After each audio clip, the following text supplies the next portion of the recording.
Hello everyone and welcome to another episode of our Central Iowa Sports Network pregame show. It is week 6. I am your host Blake Walker. Can you believe it? It's week 6 already. It's insane. We got 2 games tonight on the docket for the Central Iowa Sports Network, but first we got a little bit of pre-show to go here before we get you to your 2 big games tonight. We got our top 5 plays of last week, coach interviews, rankings, and much, much more. We'll jump right into our top 5 plays from week 5. Jumping into our CISN top 5 plays from week 5. We'll start out with number 5, Des Moines East, trailing against Ankeny Centennial. But how about this throw? Devin Holman down the sideline right into the basket of Braden Johnson. A beautiful pitch and catch. Take a look at the replay once again. Nice play fake. Johnson streaks right past the corner. Nice pitch and catch for 27 yards for Des Moines East. Going on to number 4, Drake DeGroat. Early in the first quarter against Ames, DeGroat 55-yard touchdown pass to Noah Craycraft. Look at the speed by Craycraft. He goes all the way. Valley gets a huge win, their first win of the season, 52-13 over the Ames Little Cyclones. On to number 3, we go back to Centennial, where Des Moines East trying to get downfield on 2nd and 7. There's a little bit of a high pass picked off by Drake Dittmer. Balanced it off his hands and then takes it to the house. Gets perfect blocking all the way downfield. A beautiful pick 6 for Ankeny Centennial, who just continued to pour it on against the Scarlets. We'll start and go back to the beginning of this game for number 2. This is the first play of the game. Elijah Porter gets a heck of a block and goes 63 yards to the house and completely outruns the entire defense. Centennial started quick and never looked back in a 72-0 win over Des Moines East in week number 5. Good win for the Jaguars. We'll go to number 2 and we head over to Waukee Northwest, where Sam Johnson, to end the first quarter, already up 22-0, goes on 29 yards to the end zone. Maverick Inman makes an incredible grab, rips it away from the DB's hands. It was one of his 2 touchdown catches on the evening. Take a look at the replay. Johnson, just a beautifully placed ball. Inman rips it away. Northwest would go on to win 64-0. Those were your top 5 plays of week 5. It's time to move on to our rankings, courtesy of the Cedar Rapids Gazette throughout Class 5A. Let's take a look at those right now. Southeast Polk, Dowling Catholic, Bettendorf, still 1, 2, 3. Most of these rankings are still the same. The only change is near the bottom. We'll talk about that here in a second. So Southeast Polk at 1, Dowling Catholic at 2, Bettendorf at 3. All 3 of those teams look to keep the train rolling. Bettendorf gets a really tough game this week against Cedar Rapids Kennedy, who is at the 7 spot. Pleasant Valley at number 4. Their only loss is to Bettendorf. Waukee sits at number 5 after they escaped Johnston. Centennial at number 6. No movement for the Jaguars. Kennedy at number 7 after their big win against Iowa City High, 64-31. Ankeny at number 8. Keep an eye on the Hawks. A 3-2 team, but man, they're starting to put things together. Waukee Northwest at number 9.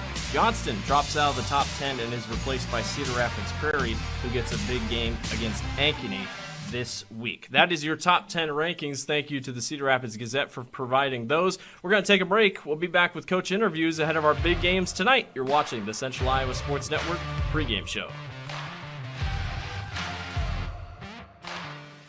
Let's face it, it's Iowa and it's hot and humid. Hi, I'm Joe the Car Guy with Westside Auto Pros. Some of us are going to get in our blazing hot vehicle and the air is not going to cool us down. When that happens, I have same-day AC service appointments at the ready. We can pick up your car, drop it off, shuttle you home, or even help you get a rental car. And all of our AC repairs come with our lifetime parts and labor guarantee. If you're having problems with your AC, give us a call or scan the QR code to schedule your appointment today. For the best, head west, Westside Auto Pros. It's the DeArmond Ford Indianola kickoff event. Score big on a new F-150 XLT with 3.9% for 66 months, plus $3,750 rebate. Get charged up with the Waukee and lease for $449 a month. All Americans Ford Escape and Edge. New Edge for $399 a month flex buy. And the new Escape, 2.9% for 75 months, plus $500 rebate. Join our winning team at DeArmond Ford Indianola. DeArmondFord.com.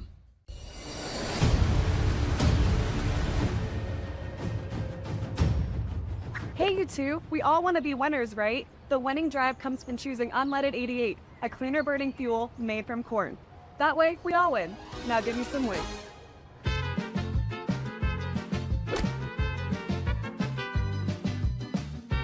That's the winning drive. Now let's go get some tailgating snacks.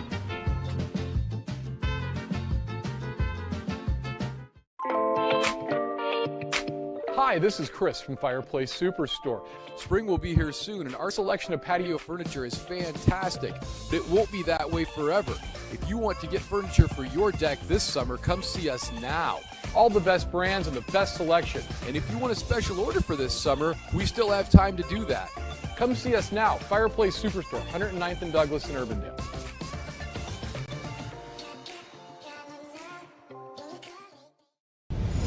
Ever have one of those awkward moments when a business disappointed you? You got ripped off? Didn't get what you expected? The Better Business Bureau can help you avoid these uncomfortable situations. BBB accredited businesses are honest, ethical, and reviewed annually by the BBB. Don't experience another awkward moment with a bad business. Trust the ones that operate with integrity. Look for the BBB seal. It's the sign of a better business. And find a better business anytime at bbb.org.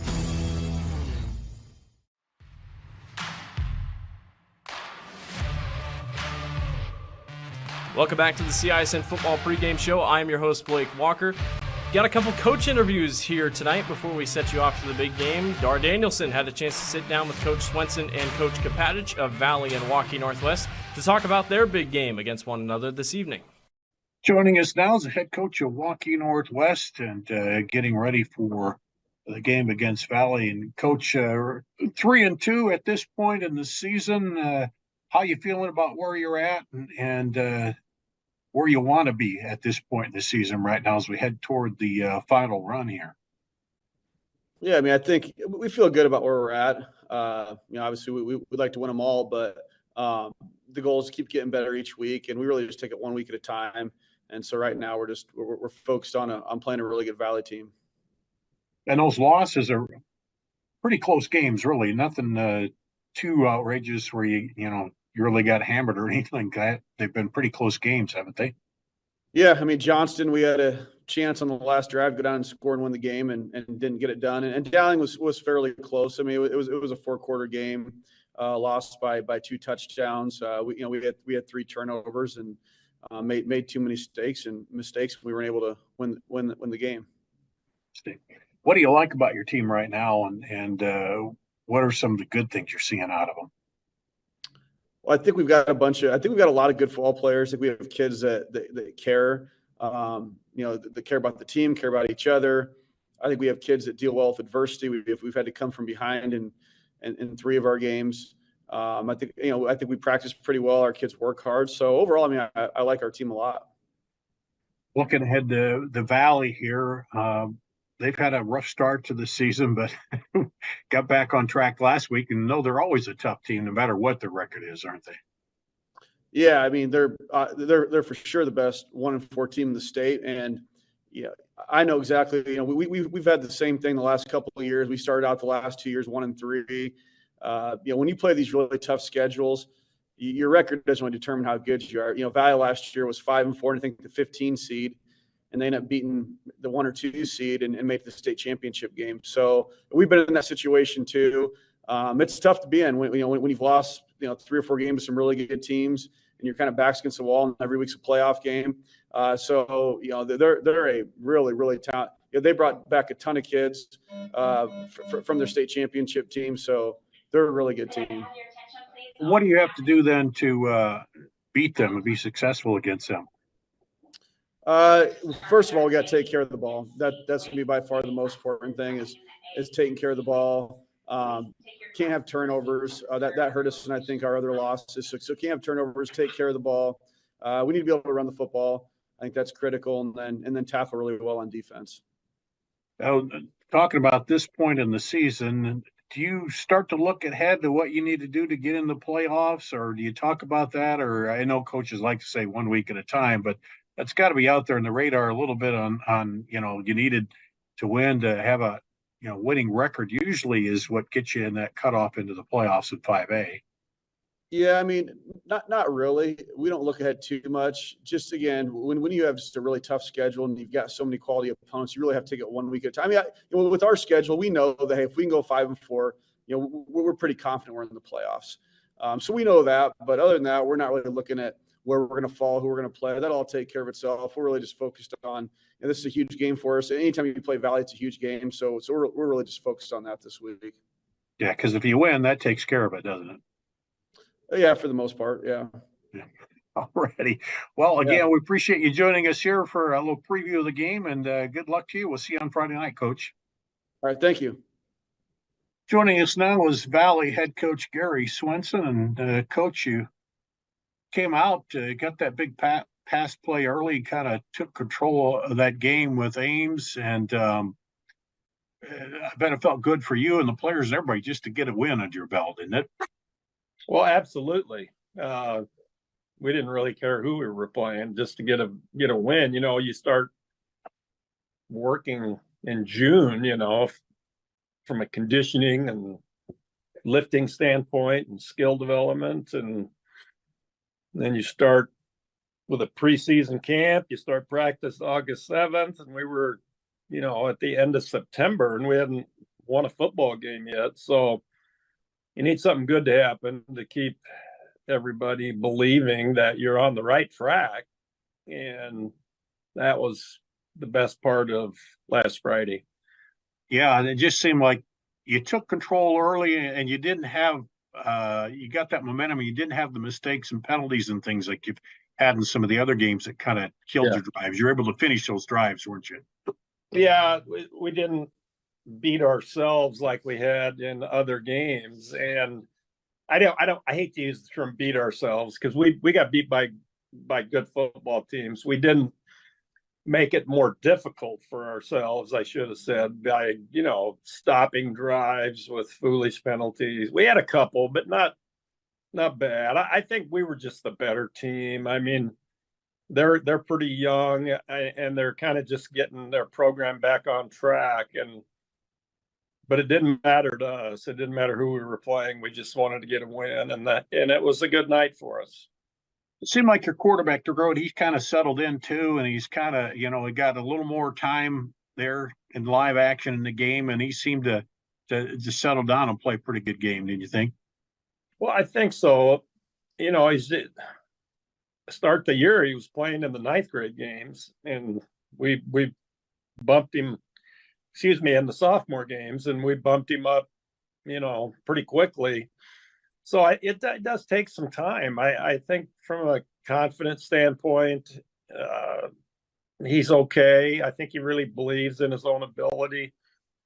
It's just a different, every time you move a level, I don't care if it's from junior high to high school or from sophomore to JV to varsity, the game is just faster with better players.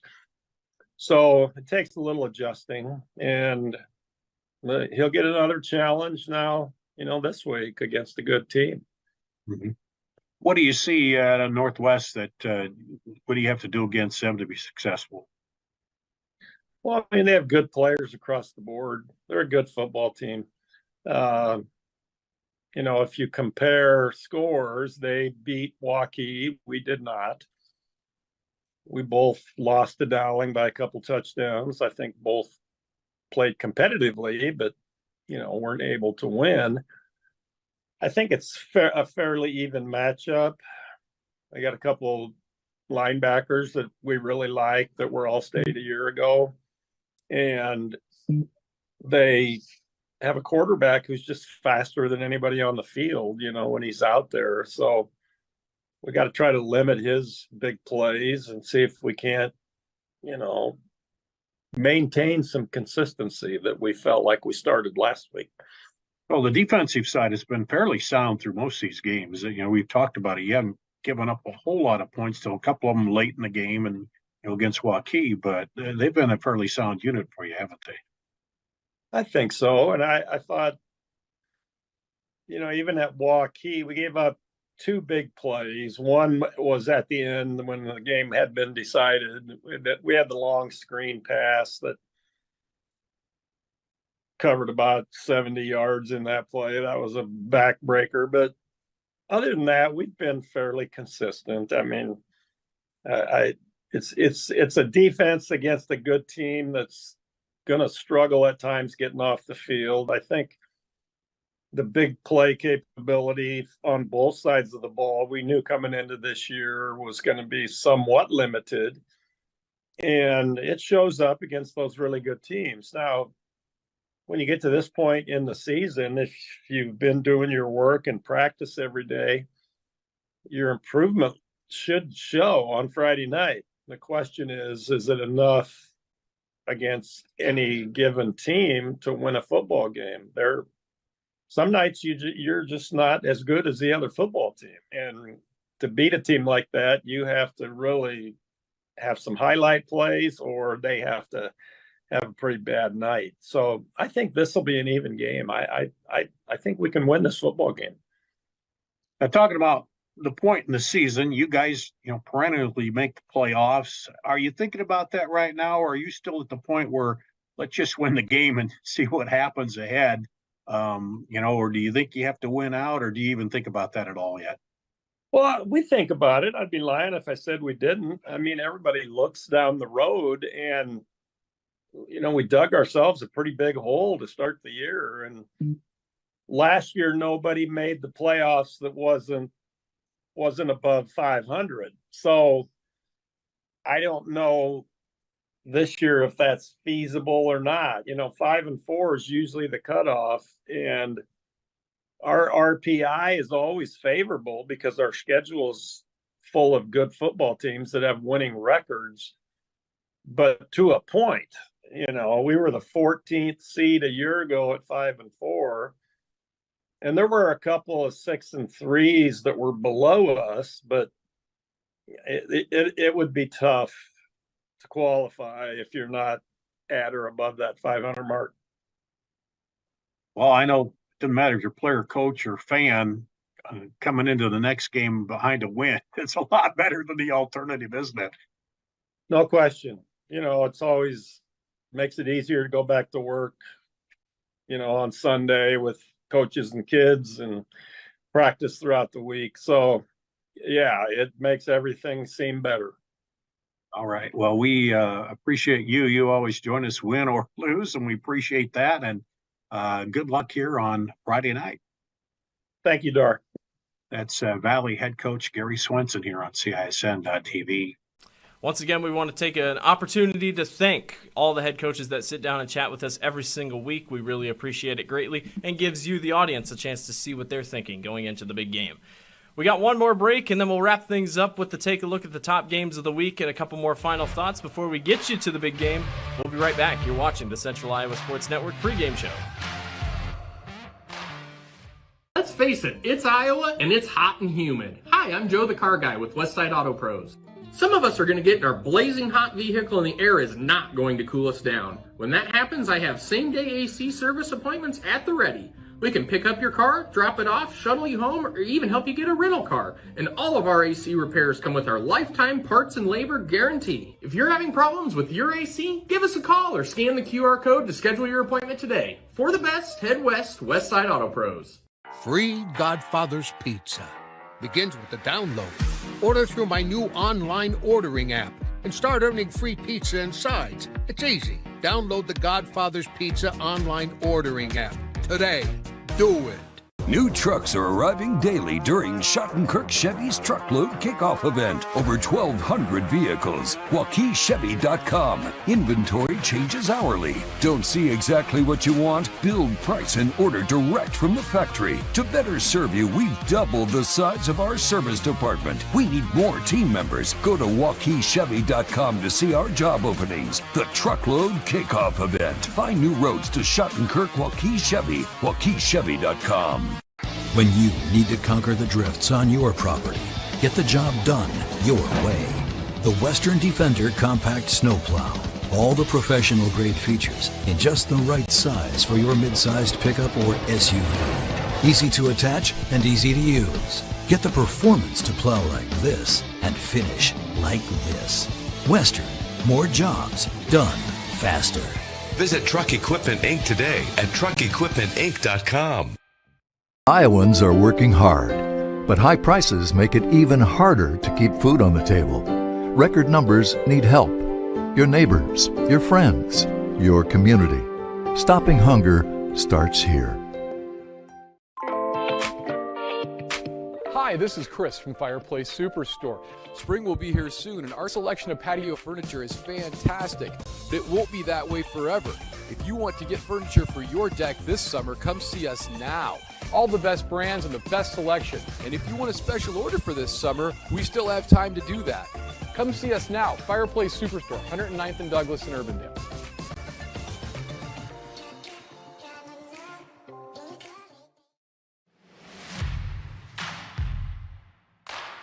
Welcome back to the CIML Football Pregame Show. I am your host, Blake Walker. Let's wrap things up, take a look at some games to watch tonight, and a couple more final thoughts before we send you off to your game here in just a few minutes. Let's start with our games to watch tonight, starting with 2 on the Central Iowa Sports Network this evening. Southeast Polk takes on Johnston. The Dragons were a fumble away from being 3-2.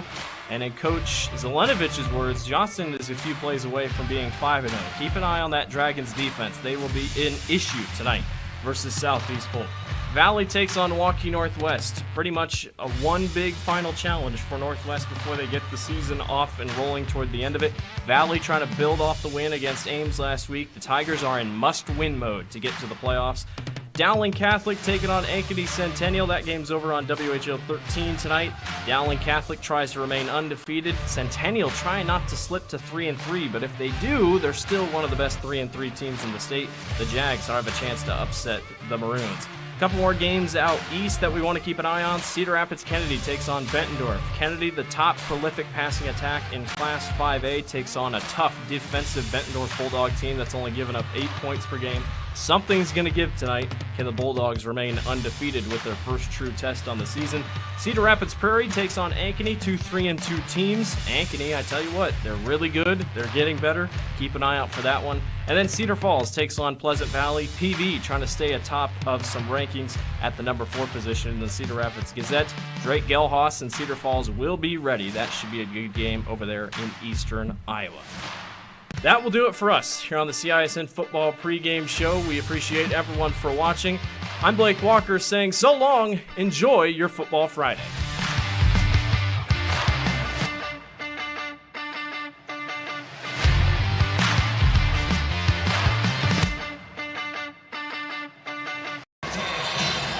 Good evening and welcome to West Des Moines Valley Stadium as it's the Tigers taking on the Wolves here tonight.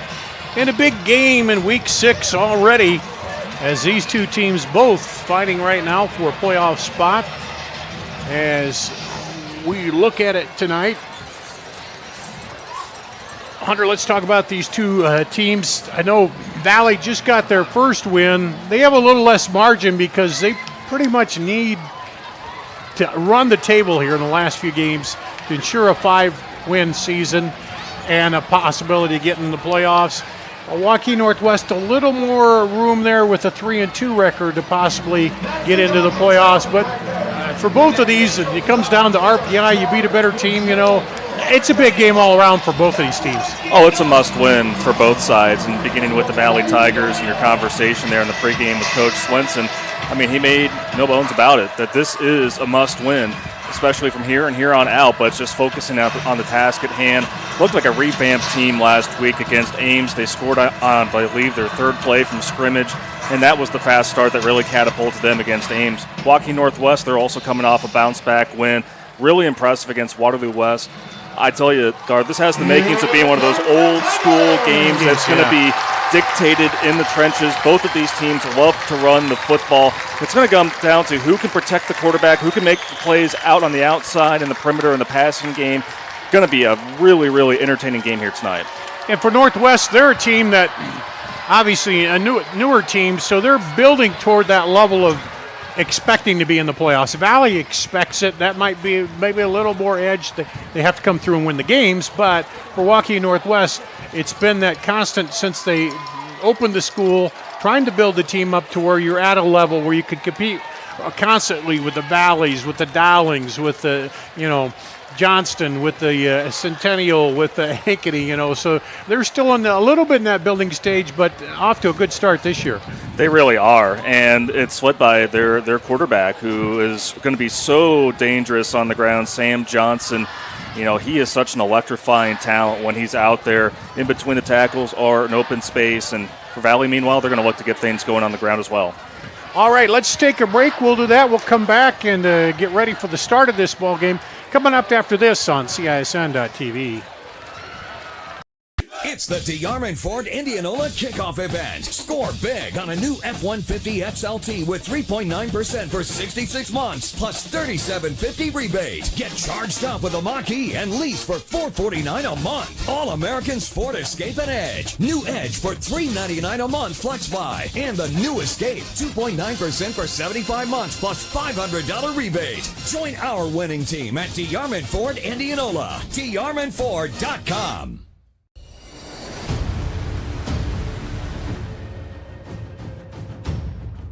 Hey, you two, we all want to be winners, right? The winning drive comes from choosing unleaded 88, a cleaner burning fuel made from corn. That way, we all win. Now give me some weight.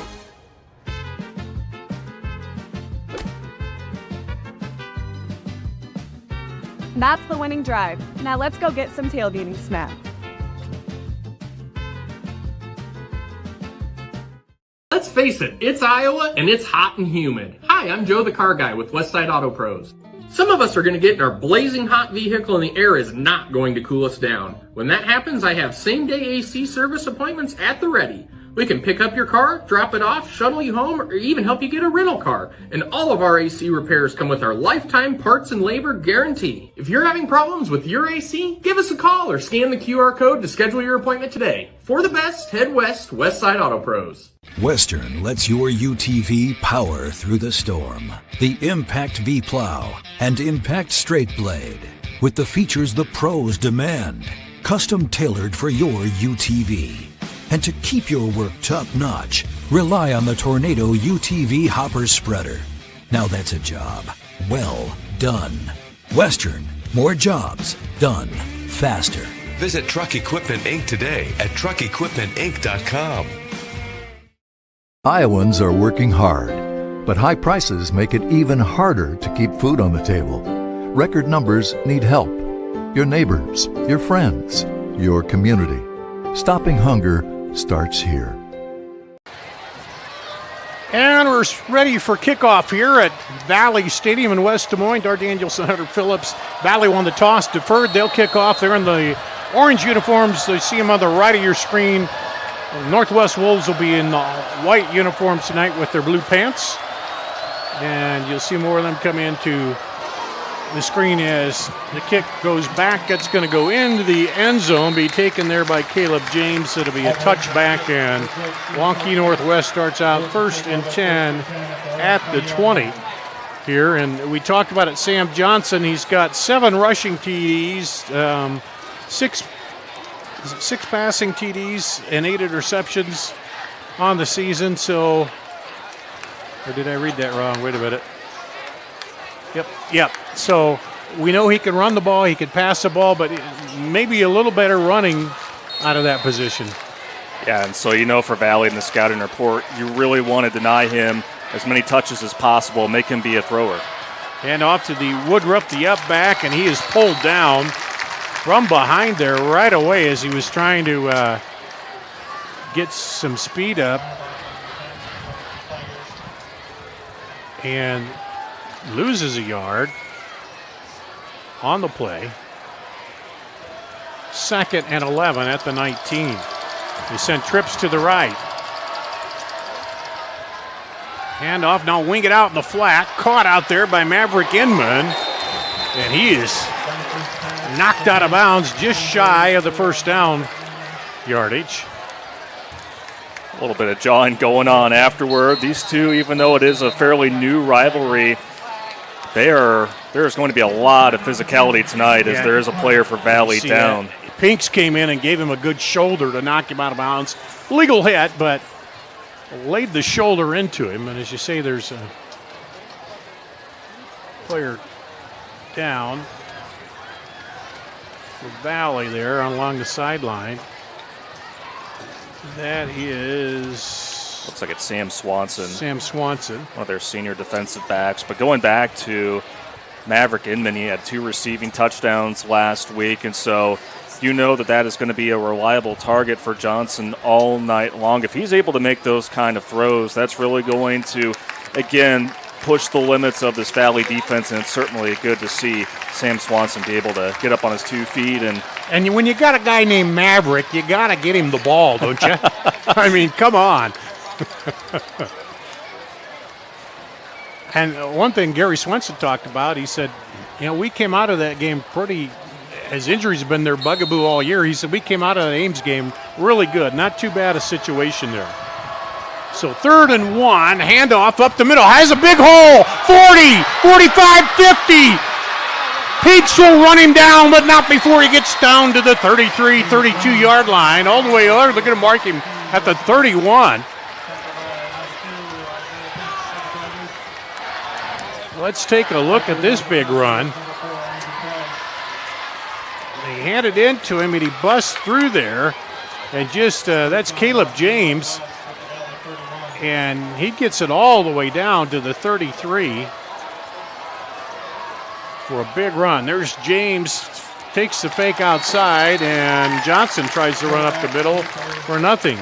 And Caleb James comes in. He's got 94 yards, 3 rushing TDs. Woodruff, the sophomore starter, but James, the juniors, run the ball quite a bit this year, too. Boy, and they were great last week on the ground, 245 yards rushing and 4 touchdowns, James having one of them, and just a missed tackle there at the line of scrimmage there previously, and that allowed James to burst out in the open for a big gain. James goes in motion, and there's a flag down. I think there might have been a little movement. Let's see. Yep, false start. And that's on Inman. That was moving just a tad early there as he was motioning there in the backfield. And certainly penalties will be something that we'll have to keep an eye on throughout the course of the night, along with turnovers. You don't want to put yourselves in these 2nd and long situations with the defenses we're going to see here tonight. 2nd and 15 at the 36. Handoff, looking to cut it outside and hit immediately in the backfield. This time, Caleb James. Boy, Kelvin Dacey was all over that play in the backfield, and then one of his teammates was able to come in and help there to combine for a tackle for loss. So now what was promising initially for the Wolves in Valley territory, now they're way backed up. 3rd and 15. Dropping back, Johnson rolls, throws deep, has a man down there, double covered, that the ball just a little bit high, looking for Will Retz. He had a step between the 2 defenders, but the ball had to be placed in there just a little better. Yeah, you're right, Dar. I mean, if that throw were just a little bit further ahead where Retz could have caught that in stride, he did have some separation from those defenders. That's just a little bit of a miss there from Johnson, and so now Waukee Northwest, after a big play by James early in the drive, going to have to. They're going to go for it. Looks like. No, they're going to punt. It'll be Johnson punting. Gets off a pretty good punt. And it's going to roll all the way down and down inside the 1. Well, you couldn't execute that any better, and swallowing up that football there at the 1 was Maverick Inman, but it even had us fooled up here. We thought that they were possibly going to line up and go for it. I was just going to say, you're out of, you might be, you could punt it, but you're out of field goal range, but maybe you go for it, but no, instead they do the old quarterback kick. So that was a 35-yard punt by Johnson, and Valley will take over for their first possession. 1st and 10 at the 1. With 9:12 to play here. Under center, DeGroat. And he's going to sneak it ahead. Drake DeGroat on the quarterback keeper for the Tigers. And he'll pick up 1 yard, we'll call it. Just trying to create a little breathing room, but was really impressed with DeGroot last week. 11 of 17, 172 yards and 3 touchdowns. He had that full week after making his first start against Waukee, and you could just tell he was a lot more confident. Gary mentioned in the pregame too, he said, I asked him about him, he said, well, he was taking JV snaps, and going from JV up to varsity, that's a big step even in high school. So he's in his own end zone now, bobbles a little bit, gets it off though, through the hole and up across his head. Well, that's always the danger in your own end zone, but he was able to juggle it and handle it. Man, just very fortunate there that he was able to hang on to that football, and once he got it into the secure hands of Damon Head, you knew that he was going to get a positive gain. Between him and Darius Mason, Waukee Northwest is going to have to do a good job against those duos there in the backfield for Valley. It makes it a 3rd and 3. Craycraft, their leading receiver, goes in motion. Now across the formation, will set up on the right side. Hand off to Head. Head looking in there and quickly meets tacklers at the line. He's able to push ahead, but he's going to come up just short. Good second effort by him, but he'll be stopped at the 10. He needed to get up to about the 11. So looks like 3 and outs here for both teams to start the first possession here. Well, and Dar, we talked about it. Battle in the trenches, and it's also going to be about field position as well. I think this is what we're going to see all night long between these two. DeYoung and Inman back to receive the punt. Here, Rico Alvarego, and man, he gets a good punt off, driving him back beyond the 50, and good coverage there, and they'll drop Josiah DeYoung, who gets about 2 on the punt. So that was about a 41-yard punt. And the Wolves take over for their second drive at the 49. So they lost about 3 yards in the exchange of the punt. They had it to 46 when they punted. Small sample size, but special teams on display here early.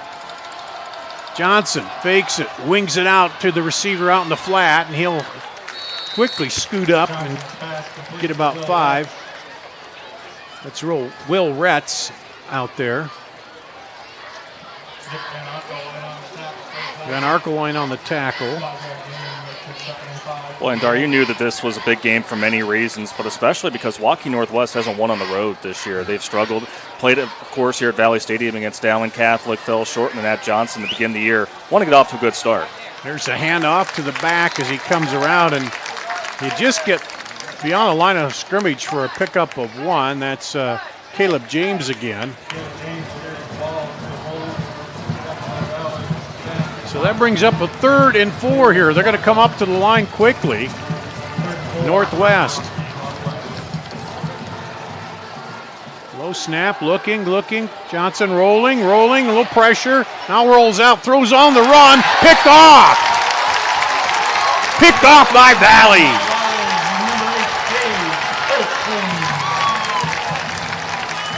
Gage Olson, their leading tackler, picks it off.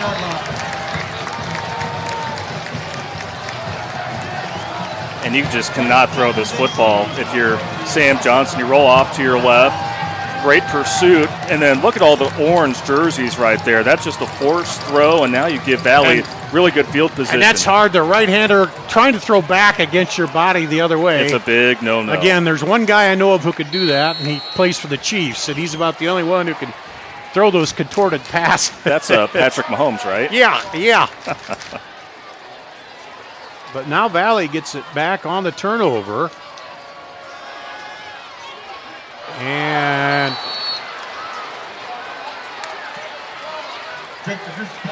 boy, Lynan nearly came up with the interception, and he was awfully busy last week. Dari had 2 interceptions. One was a pick 6. He's a guy that just has a knack of keeping an eye on the quarterback. So if you're DeGroot here tonight, you got to make sure that you're not staring down your receivers, because this is a very aggressive defense that loves to take advantage of turnovers in Waukee Northwest.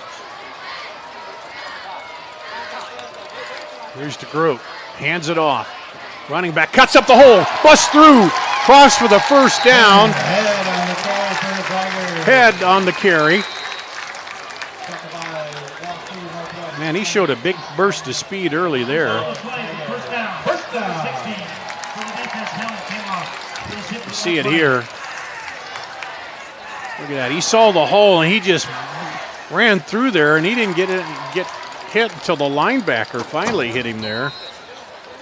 There was a player for Waukee Northwest that lost his helmet there late in the play. That was a safety Eastman. Yeah, he's the one that hold on for the tackle, and he lost his helmet. Boy, if you're Damon Head, I mean, it doesn't get any easier than that when just the parting of the Red Sea there, when you're just able to work your way through, and that's where. Yeah, when the first guy that touches you is a strong safety, then you know you got a little room to run. They flip 2 tight ends to the right side now. And they fake that way. They go back out. Oh, DeGroot keeps it himself, runs it up, gets by one tackler. He's going to get the first down.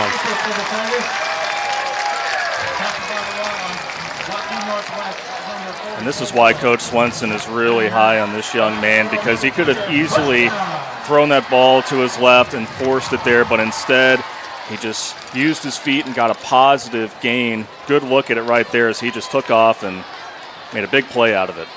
Yeah, and that quarterback position, knowing when to hold up, when to run, that's the thing. Here he is again. Hands off and cutting it outside. Going to turn the corner. He does. And touchdown! Darius Mason.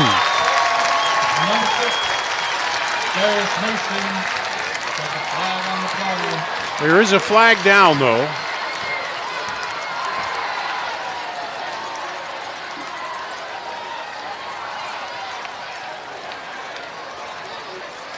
Let's see what.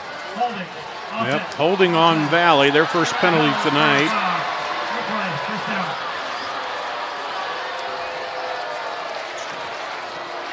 So that wipes away a good run by Mason.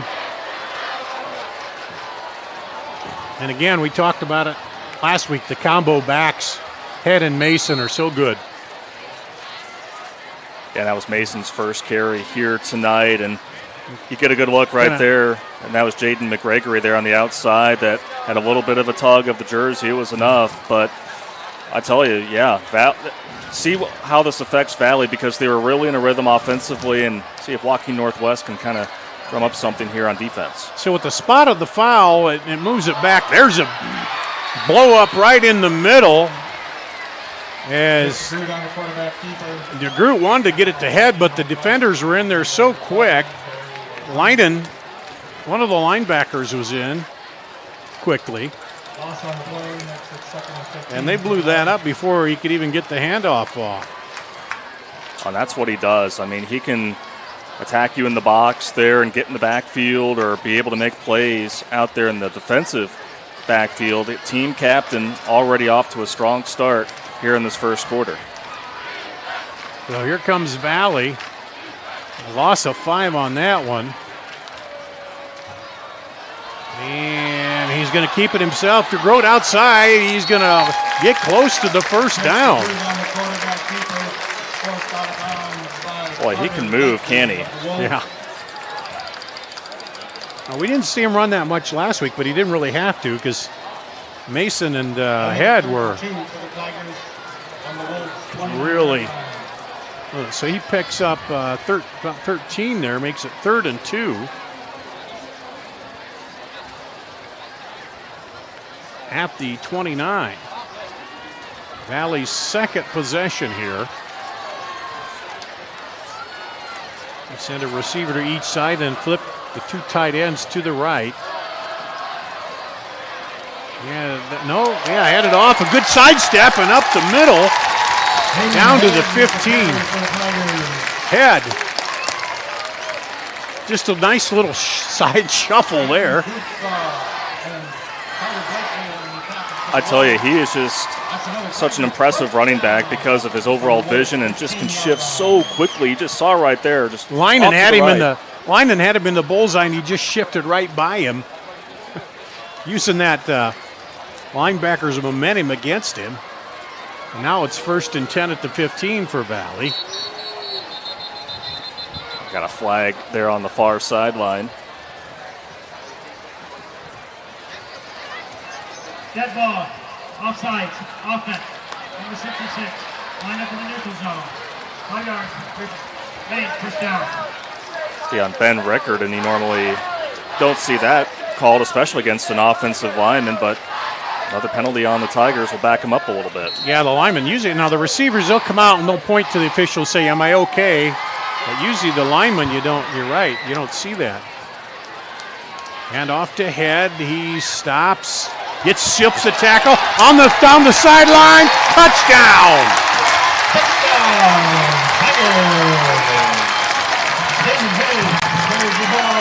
20 yards. Man, he's moving so fast I can hardly get out the words of what he's doing. The word I would best describe him is elusive, and you're going to see him break a tackle right there. That should have been a tackle there made by the defensive back, Will Retz, but instead, Head takes it to the house for 6.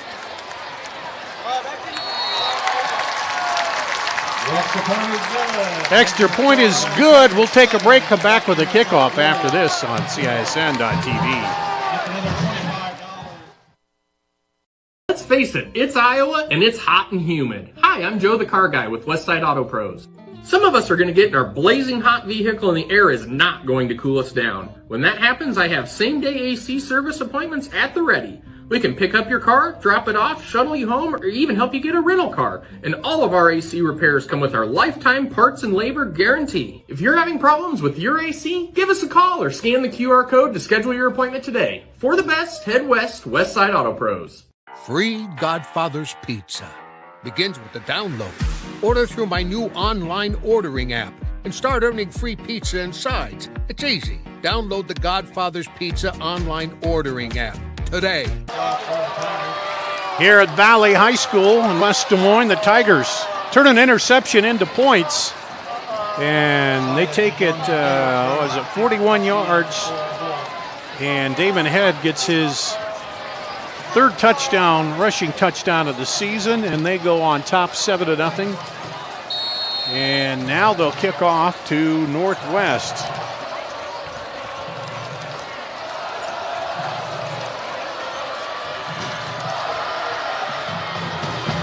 Moringa, a big boot. It's going to go into the end zone again for the touchback. No chance for a return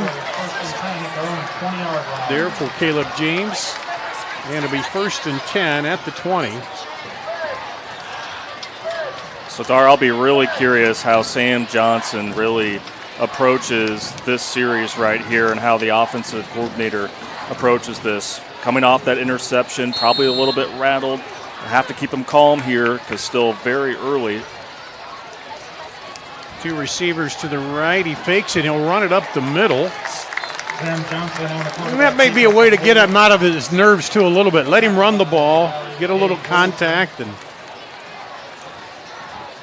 yeah, just go back to what the strength of his game is. Had 74 yards on the ground last week and actually had one of those better passing games last week. So trying to get him in the rhythm. 2nd and 6. He rolls out, throws wide, has a man. He's going to get out of bounds. Did he make the stick? Let's see. He might have stepped out just a yard shy. He did.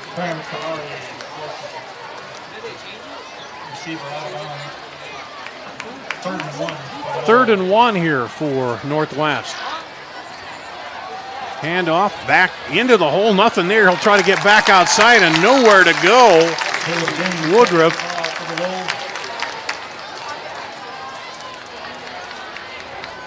And wow, a lot of orange shirts plugging up the holes up there. Yeah, you see big number 91 right there. He was able to finish the job, but you said it, there were at least 3 orange jerseys there to wreak havoc in the backfield, and a 3 and out is not what Waukee Northwest needed here. So they'll send Pinks and McGregory back deep to receive the punt. High snap, he gets it off. Heading toward Pinks. Pinks signaling the fair catch. He'll make it up at the 37-yard line. So a 3 and out for Northwest. Valley takes over 1st and 10 at their own 37. And they appear to have a little momentum off that score and the interception and score right now, don't they? Yeah, they sure do. And so pretty much where they left off last week, and that's what you want to see. If you're Valley, if you're Waukee Northwest defensively, you know again that you're going to see a steady diet of run, but now the added layer is Rick DeGroot can absolutely run with the football. So on top of having to stop 2 really stud running backs, you have a quarterback in which you don't know what he's going to do when the ball is in his hands. Big time series here upcoming. Head behind the quarterback. He'll get the handoff. Stops, looking for room, and this time nowhere to run, nowhere to hide as he's smothered under there by Matt Lindholm. One of the cash linebacker comes in. So a loss of 2. Well, Dar, this is a Waukee Northwest defense that gives up around 114 and a half yards per game on the ground, and if they can honestly keep around that average, that would be a win for this defense, especially against a top rushing attack in Valley. Hand off to Head. He skips around, looking to bounce outside. He'll get a pretty good pickup, about 5 or 6 on the run for Head.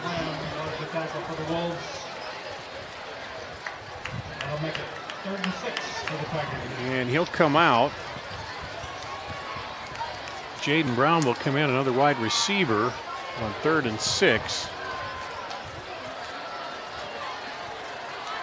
They'll go empty backfield with the extra receiver in there.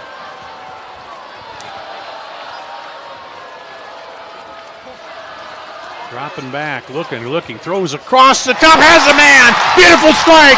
He could go! 10, 5, touchdown, Noah Craycraft! Flag down, though, behind the line of scrimmage. We'll see what that is. I think this is going to go against the Wolves. That might be roughing or something like that. Yep, roughing the passer. 59-yard touchdown.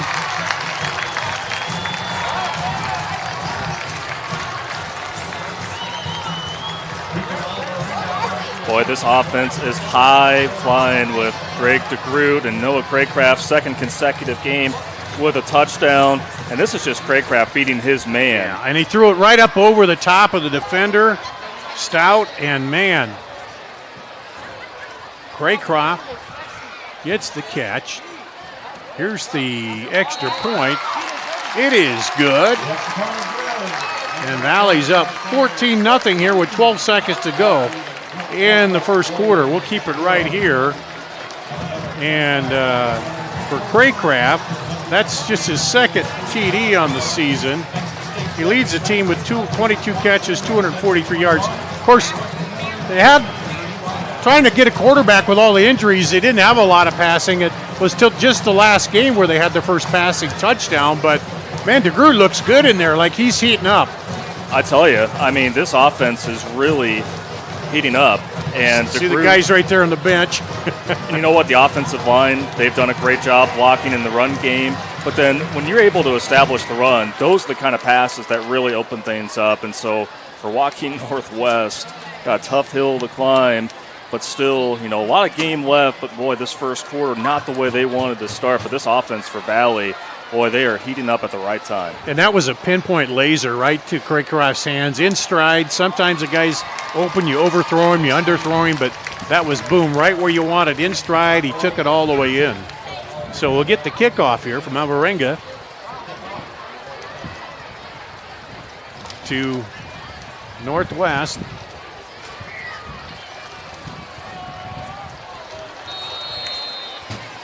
Back deep.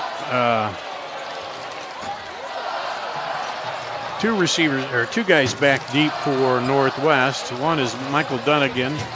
The other is Josiah DeYoung.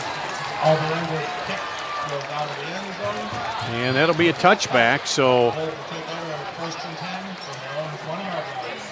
here's a big drive early in the game for Northwest. I mean, you don't necessarily have to score, but you got to show you can move the offense a little bit here. Yeah, I mean, you got to give your defense at least a bit of a break here because they have been awfully taxed here early on. And so now it's time for Sam Johnson to really put the team on his back. Ryan Woodruff with him in the backfield. Hands off to Woodruff. He just plows right into a orange shirt and goes down. That is Ramez Naba. And that is the end of the first quarter here. Valley with 2 touchdowns, up 14-0 back for the second quarter after this on CISN.TV. Trucks are arriving daily during Schottenkirk Chevy's Truckload Kickoff event. Over 1,200 vehicles. WaukeeChevy.com. Inventory changes hourly. Don't see exactly what you want? Build, price, and order direct from the factory. To better serve you, we've doubled the size of our service department. We need more team members. Go to WaukeeChevy.com to see our job openings. The Truckload Kickoff event. Find new roads to Schottenkirk Waukee Chevy. WaukeeChevy.com. When you need to conquer the drifts on your property, get the job done your way. The Western Defender Compact Snowplow. All the professional grade features in just the right size for your mid-sized pickup or SUV. Easy to attach and easy to use. Get the performance to plow like this and finish like this. Western, more jobs done faster. Visit Truck Equipment Inc. today at truckequipmentinc.com. Here at Valley Stadium, Northwest comes back onto the field to start the second quarter, finding themselves in an early hole here. And Valley too late in the first quarter touchdowns, a 2:35 20-yard run by Head, and then 12 seconds ago, Craycraft took the 59-yard pass. Here's the snap. Johnson will take it himself, runs, cuts it up, inside across the 25 to the 26.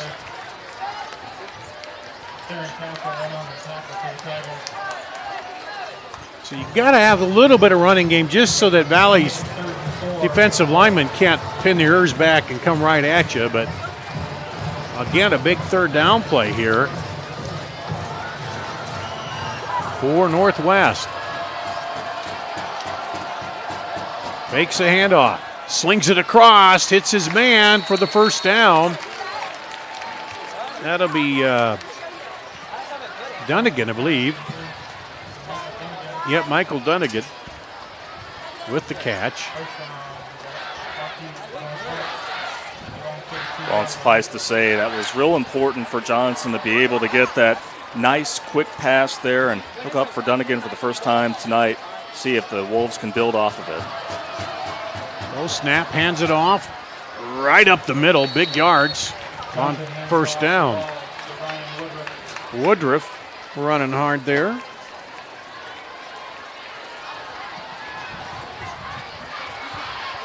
Second and 4.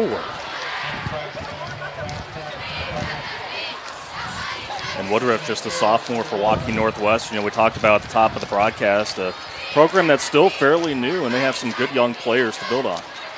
Fake the handoff, runs it himself. Does Johnson. And he's going to get the first down, looks like, the way the lineman is over there. Yep, he's saying move the sticks. So, First down, Wolves. Northwest, their second first down here of the drive. They'll shift their Retz and Dunnigan out wide, along with Maverick Inman, for the trip receivers to the bottom of your screen there. Johnson gives the handoff, and in the pile, Woodruff is running hard. He gets about 3.5.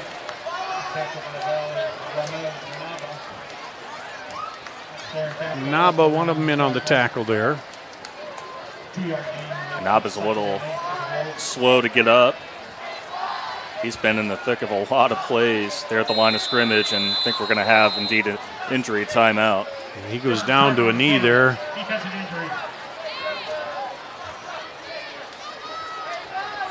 And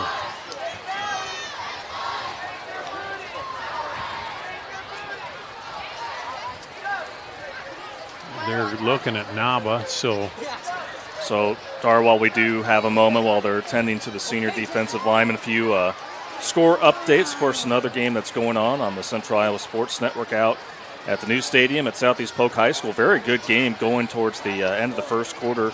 Southeast Polk and Johnston tied at 7. And then Dowling at Ankeny Centennial tonight, and Centennial with the early 14-0 lead as that game just started in the second quarter. Well, maybe a bit of a surprise there. We know Centennial's tough, but Dowling has been cruising right along. Naba comes off. That's good under his own power. And maybe holding his side there a little bit. We'll see what the word is, but it'll bring up a 2nd and 8 at the 44. Their own 44 for Sam Johnson and the Wolves. Fakes to Woodruff, drops back. Looking outside, almost gets sacked, but gets out of it. And how he got away, I don't know. Like Kelvin Dacey was just inches away from getting a sack, and then Johnson able to evade him enough, but still not much going there for the junior quarterback, and now it's 3rd and long. They lost a couple on that. Let's see the quick replay there. Yeah, he came in, Dacey, and just before he could get to him, he brings up 3rd, 9. They're going to throw to the sideline. A little battle over there, and there's a late flag as Maverick was battling over there. Well, and the Valley sideline is not happy about this. It's going to be on McGregory. And yeah. On the judge, on the referee there in the middle of the field. Obviously a huge penalty on the Tigers. There's hand fighting there between him and Inman. And it came in rather late, and we'll get a good look at it right here. As you see, he lobs that ball up there. Yeah, I think he might have got enough of the arm to keep him from coming back to it. Well, and honestly, McGregor was doing Inman a favor because that ball was behind him. So, yeah. But again, enough contact there to give him a first down. So Northwest into Valley territory here. 1st and 10 at the 42. Handoff.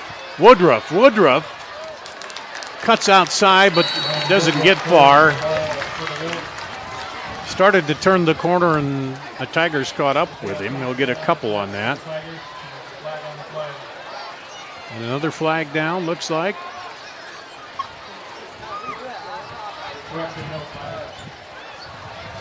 Well, I guess there's not.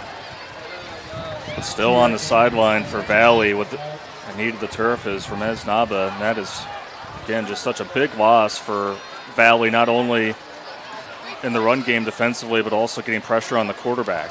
Yeah, especially late in the game. It seems like he winds it up and goes after the QB. Throw down the middle! Maverick! Touchdown!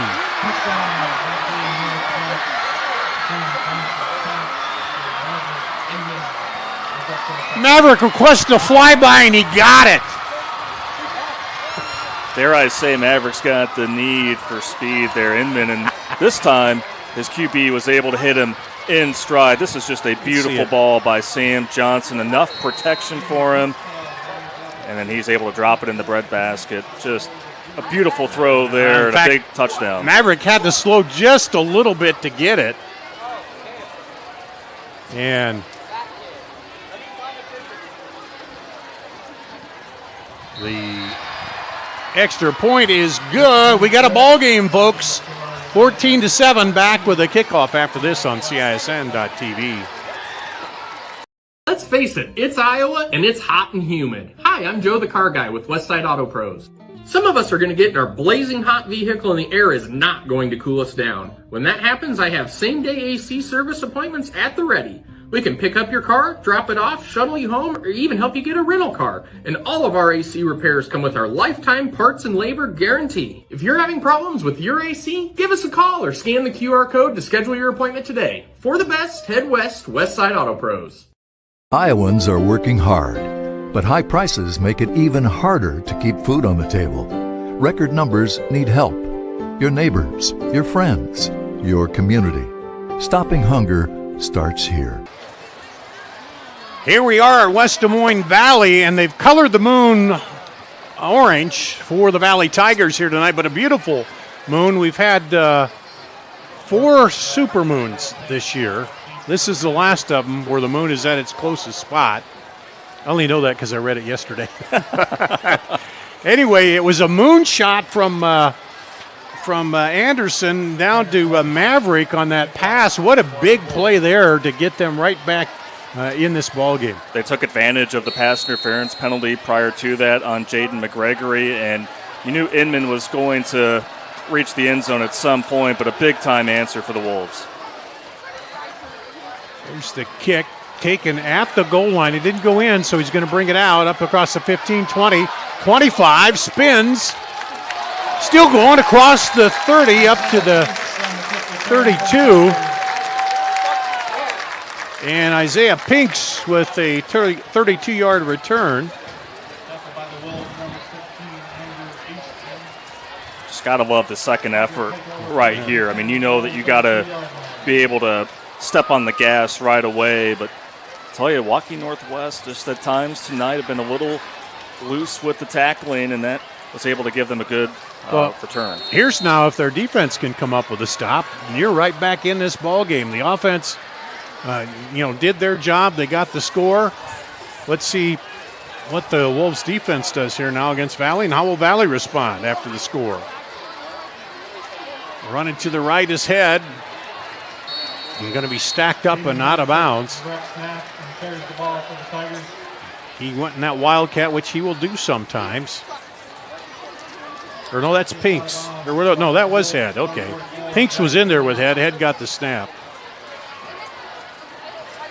And we see Darius Mason coming off the field.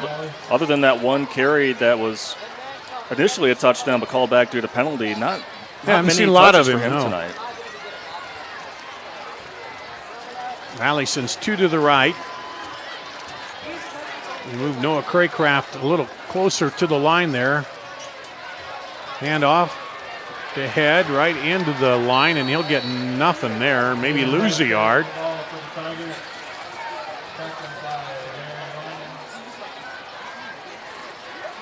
Lyon was there in on the stop and being able to plug up the gap right away. It was Austin Stransberry, the junior defensive lineman. So now, like you talked about, Darts, now Waukee Northwest having a little bit of life there on the defensive end of the football and eliminating any kind of runs. So now, obviously, I think for Valley to kind of keep things at bay right now, big third down for them.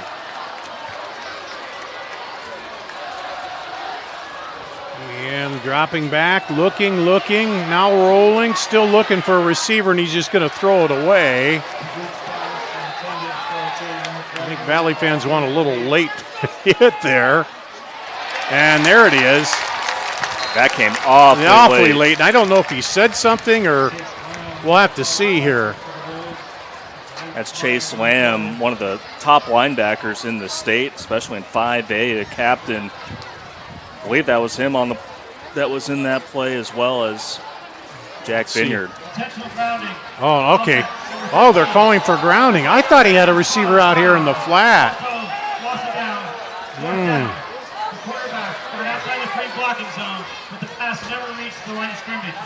Well, the group had a lot of time to be able to work with here, and I think this is Oh, where... yeah. See, here it came out. It didn't get beyond the line of scrimmage. Right. Which is why he did have a receiver down the field a little bit, but yeah, if it doesn't reach the line of scrimmage, so they then call him for grounding.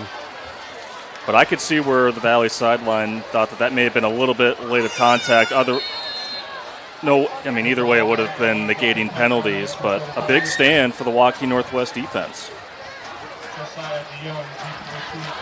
Here's a good high punt.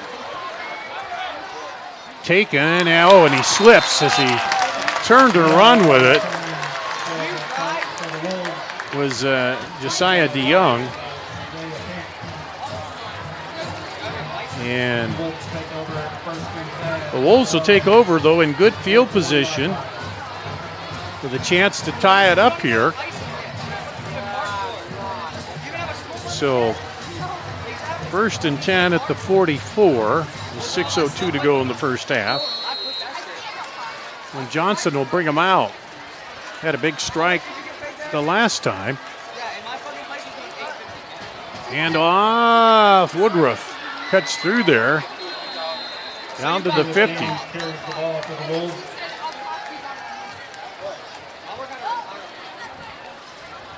I believe that was Caleb James there, and he's a guy that can certainly bust out for big runs. And I'm thinking that they're going to give number 15 a few more touches this time around just to kind of spread out the wealth a little bit here for the Wolves offense. Okay, you're right. Yeah, Caleb James in for Woodruff. Fakes. Down the field, has a man. Caught! And it's Maverick again. Sliding down to the 6. Maverick Inman.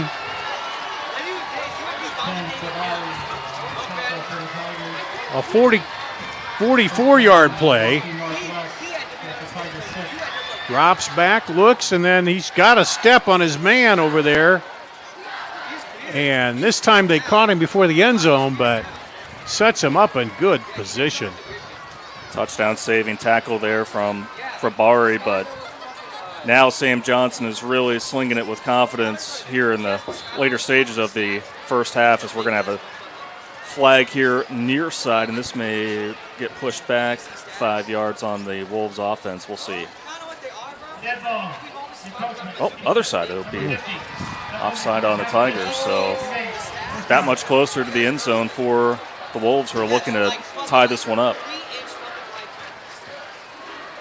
Well, Inman already has,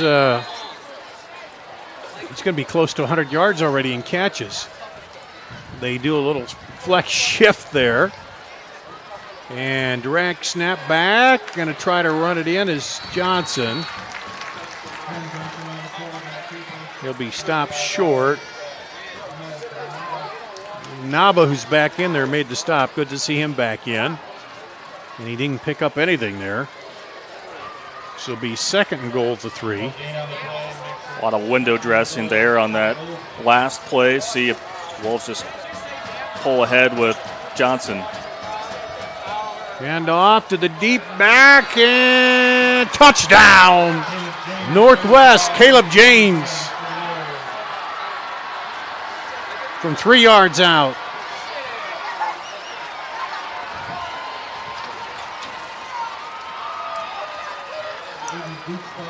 And now things are just starting to get interesting here. James bulldozes his way in for 6, and now PAT away are the Wolves from tying this one up. Well, speaking of bulldozing, those guys up front were bulldozing a lot of people out of the way there. Here's the hold. The kick is good. We're tied up 14-14 here. 4:22 to go in the second. Back with the kickoff after this on CISN.TV.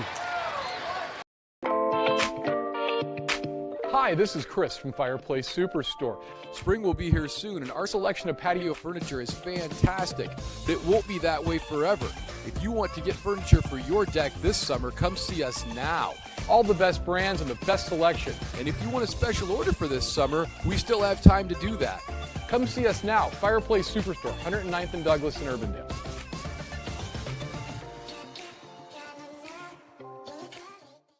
New trucks are arriving daily during Schottenkirk Chevy's Truckload Kickoff event. Over 1,200 vehicles. WaukeeChevy.com. Inventory changes hourly. Don't see exactly what you want? Build, price, and order direct from the factory. To better serve you, we've doubled the size of our service department. We need more team members. Go to WaukeeChevy.com to see our job openings. The Truckload Kickoff event. Find new roads to Schottenkirk Waukee Chevy. WaukeeChevy.com. And Waukee Northwest has tied it up, ready for the kickoff. Craycraft and Pinks back deep. And Pinks takes it in the end zone for a touchback. Gar Danielson, Hunter Phillips, and Manhunter. All the momentum now is switched back to Waukee. Valley scored the first 2 touchdowns. Now Waukee here in the second quarter is answered with 2 of their own, and we got a ball game, man. Boy, we sure do, and I think this is honestly what we expected, except maybe not quite the aerial attack. Both of these teams are very stellar on the ground, and so you knew that both of these teams were going to have to execute in the passing game, and they've done that. But what a roller coaster ride here. I think the difference has been penalties on Valleys, and particularly on defense, that's given life for Waukee Northwest. And so now the Tigers back out here to try to stem the tide. Inside, gone on that little inside sweep action there. And that was that McGregory who took it? Or no, 21.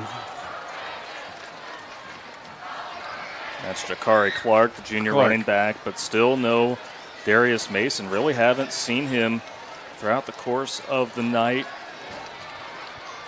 That just goes to show the overall depth, though, still that the Tigers have at the running back position.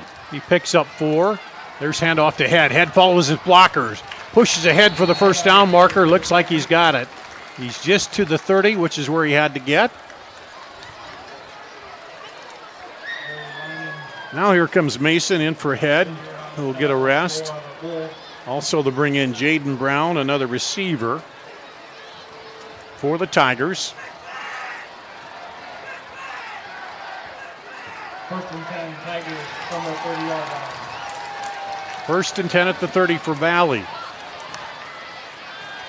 Rolling, DeGroot gets by the first defender out there to Craycraft. He gets by a couple tackles, cuts it up. He'll be close to the first down. See where they mark it here. He's right on the line, so. Yep, they're going to move the chains, I think. Yep. First down, Tigers. Those the football right on the 40. They're going to give him the first down. So now back on track are the Tigers, and Craycraft has already become quickly a reliable option for DeGroot, who really maneuvered his way through the pocket nicely there and was able to fire it to number 1 to get another first down. Drops back, hands it off, and running back met immediately in the backfield that time. Is Smith, the end there for Northwest. Hunter Smith. Got good size there at the defensive end position, and that was Darius Mason, who just couldn't quite get that burst once he got the football in his hands, but give credit to the Waukee Northwest defensive front to get the stop. Throw it out to Mason out of the backfield. He'll get a few yards and go out of bounds, but didn't get much. And he gets up, and Head will come back in, and Mason will come back out. You see there. Mason walking a little gingerly, took a pretty good pop on the sideline. He sure did, and I think here on 3rd and 8, look for Jaden McGregory, because clearly the focus is going to be on Craycraft. If the group can find McGregory in space, he is such an explosive athlete. Dropping back. Crossed, and McGregory, you called it. Coming in on the slant.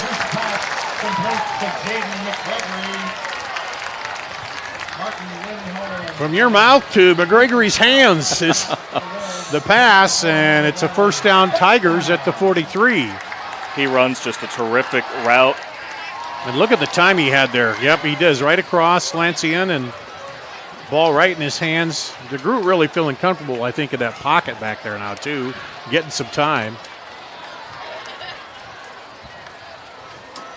Now he comes on the option, pitches it back, has some room up the sideline head, but he gets pulled down. Just taken down there by Eastman. Andrew Eastman makes the tackle and save what could have been a touchdown if he gets by him and builds up the head of steam, but it's 1st and 10 at the 31. The Tigers on the move. And now timeout, Valley. Their first timeout of the half. You might as well take them here. Timeout, Valley. This is their first We'll try. take a break too. Tied up at 14. Valley driving here toward the end of the first half on CISN.TV. Ever have one of those awkward moments when a business disappointed you? You got ripped off? Didn't get what you expected? The Better Business Bureau can help you avoid these uncomfortable situations. BBB accredited businesses are honest, ethical, and reviewed annually by the BBB. Don't experience another awkward moment with a bad business. Trust the ones that operate with integrity. Look for the BBB seal. It's the sign of a better business. And find a better business anytime at bbb.org. Western lets your UTV power through the storm. The Impact V-Plow and Impact Straight Blade, with the features the pros demand. Custom tailored for your UTV. And to keep your work top-notch, rely on the Tornado UTV. Back to action, and the pass is incomplete.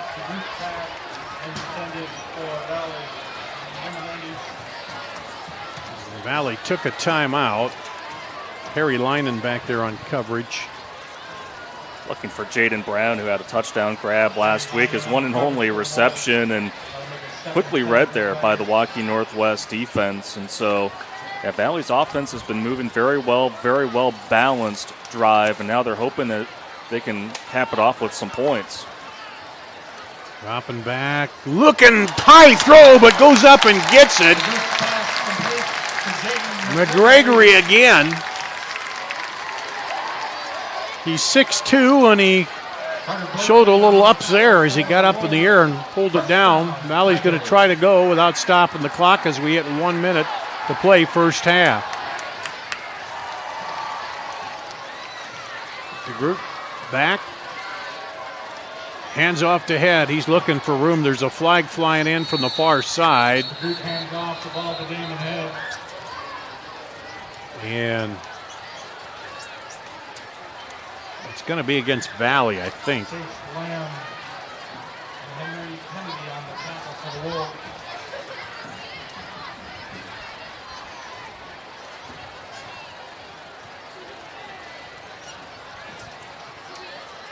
Legal formation, offense. Going to 4 in the backfield. Five-yard penalty. Replay, first down. So they had too many guys in the backfield, not enough up on the line. Well, it just looked like there was a lot of confusion before the snap, and yeah, because they came out of that timeout, and then they just all stood there for quite a while looking to the sideline on what the play was.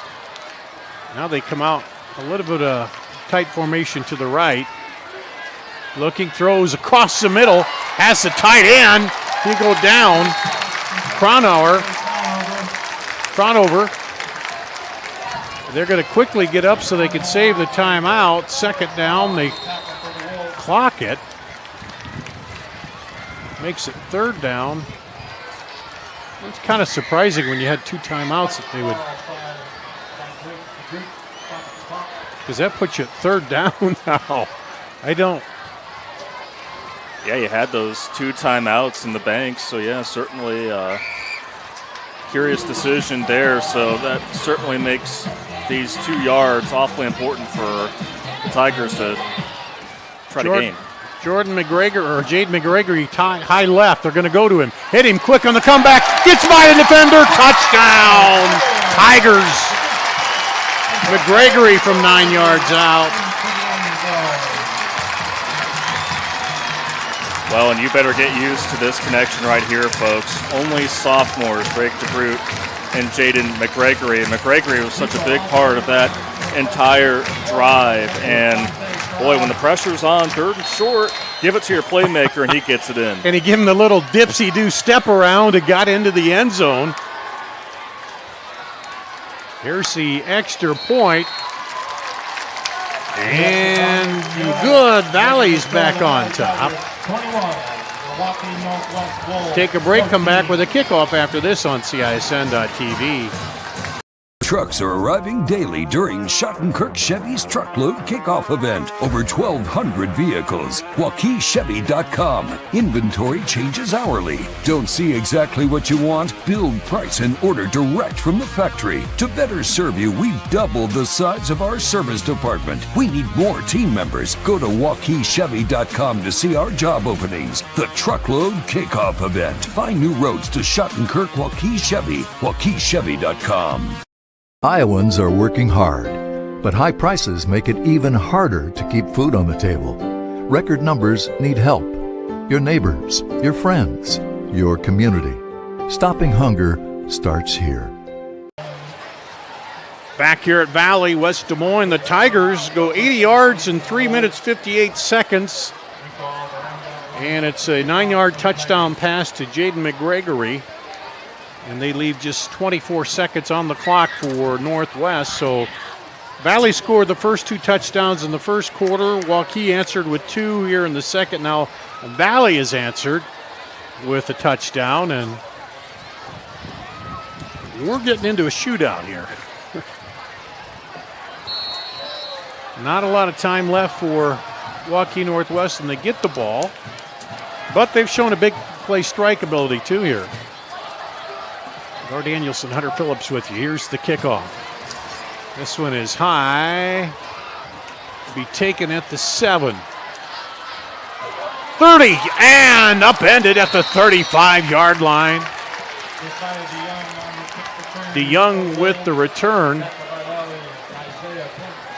23-yard return. Pinks on the tackle. So what do you do here? Do you play it safe, or do you take a couple shots with 19 seconds to go? I think you take a couple of shots because you still have 3 timeouts left. And so Valley has struggled in pass defense. And if you're Johnson, if you see something, go ahead and fire it. Dropping back. Johnson under pressure. Naba chasing him, and he throws it away.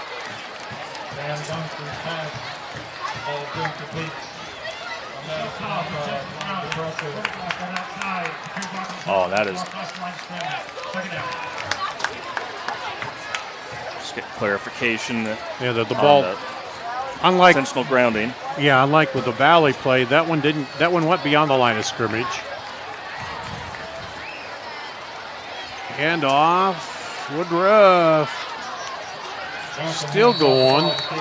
We used up a lot of time. Let's see if they call a timeout or. No, they're going to let the clock run down. Well, a good back and forth first half here. Valley goes to the locker room leading 21-14 here over Northwest. Good ball game.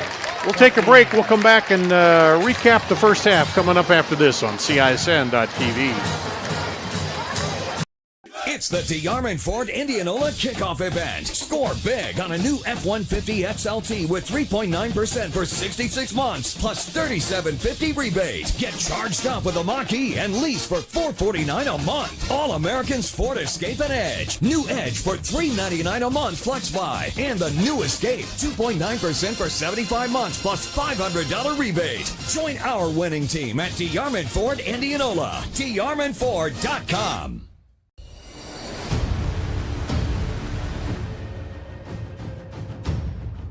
Hey, you two. We all want to be winners, right? The winning drive comes from choosing unleaded 88, a cleaner burning fuel made from corn. That way, we all win. Now give me some wings.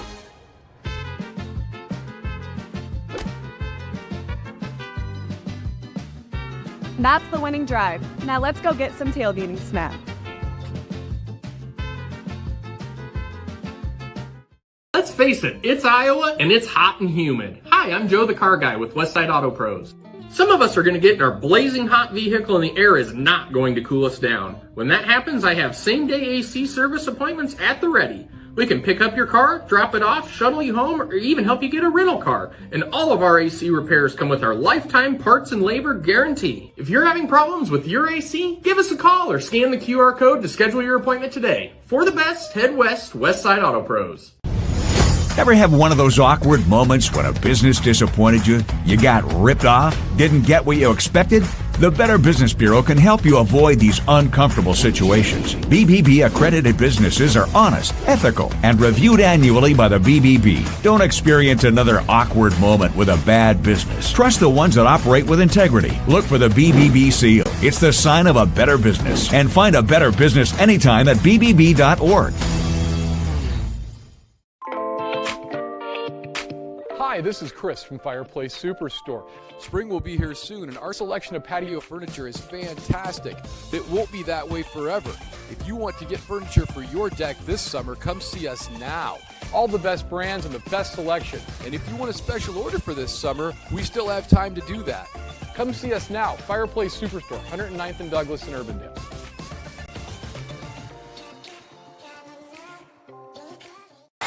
Welcome back to Valley Stadium in West Des Moines. Halftime. The Tigers up 21-14 over Waukee Northwest. Dar Danielson, Hunter Phillips, and we talked about, we figured it'd be a close game, but you mentioned it. 3 of the 5 scores have been passing here, and we've seen some beautiful passing plays leading up to the touchdowns too here tonight, Hunter. Just an impressive showing on both sides of the football for both of these teams. This is what we came to expect, except for, like you mentioned, the aerial attack. And so that just goes to show the overall talent that both of these teams have, especially in the passing game. Been really impressed with both quarterbacks, especially for Sam Johnson. He threw that interception that led to a Valley touchdown, and then he's been able to bounce back, hooking up with Maverick Inman a couple of times, one for a big score. And so I'm expecting a similar second half where, again, it's going to come down to who has the ball last. Yeah, and it might be defensively who makes a mistake here and there too. Valley had the one turnover with the interception. They turned that into points, and they've been pretty solid, but they've been able to get Northwest been able to get a couple of receivers behind the defense here so far.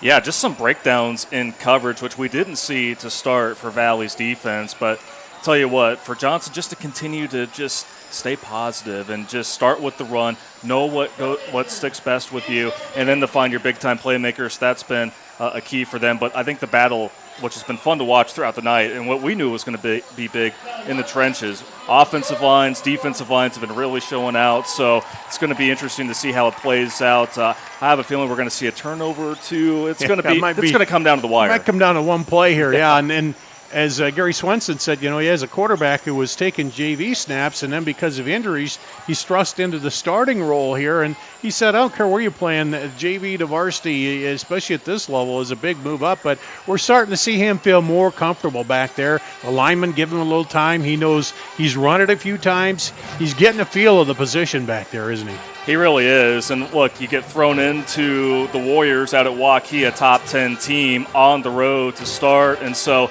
again, some hiccups there, what you would expect. But then coming back against Ames, really the perfect opportunity for him to show what he can do with his arms. But I've been impressed with how he's able to work outside of the pocket. He was able to escape for a couple of big runs. And so you know that the running back staple is big for Valley, especially with Damon Head, who's had a very good first half. But when the group can run the ball effectively as he can, that makes it just another valuable dimension of this Valley offense. And so DeGroot has been awfully impressive as he just continues to work his way here in his prep career.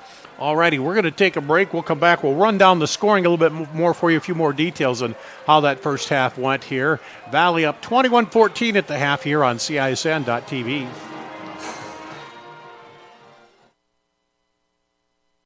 trucks are arriving daily during Schottenkirk Chevy's Truckload Kickoff event. Over 1,200 vehicles. WaukeeChevy.com. Inventory changes hourly. Don't see exactly what you want? Build, price, and order direct from the factory. To better serve you, we've doubled the size of our service department. We need more team members. Go to WaukeeChevy.com to see our job openings. The Truckload Kickoff event. Find new roads to Schottenkirk Waukee Chevy. WaukeeChevy.com. Hi, this is Chris from Fireplace Superstore. Spring will be here soon, and our selection of patio furniture is fantastic, but it won't be that way forever. If you want to get furniture for your deck this summer, come see us now.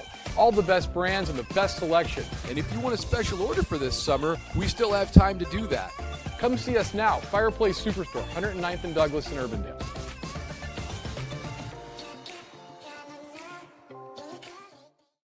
Free Godfather's Pizza begins with the download.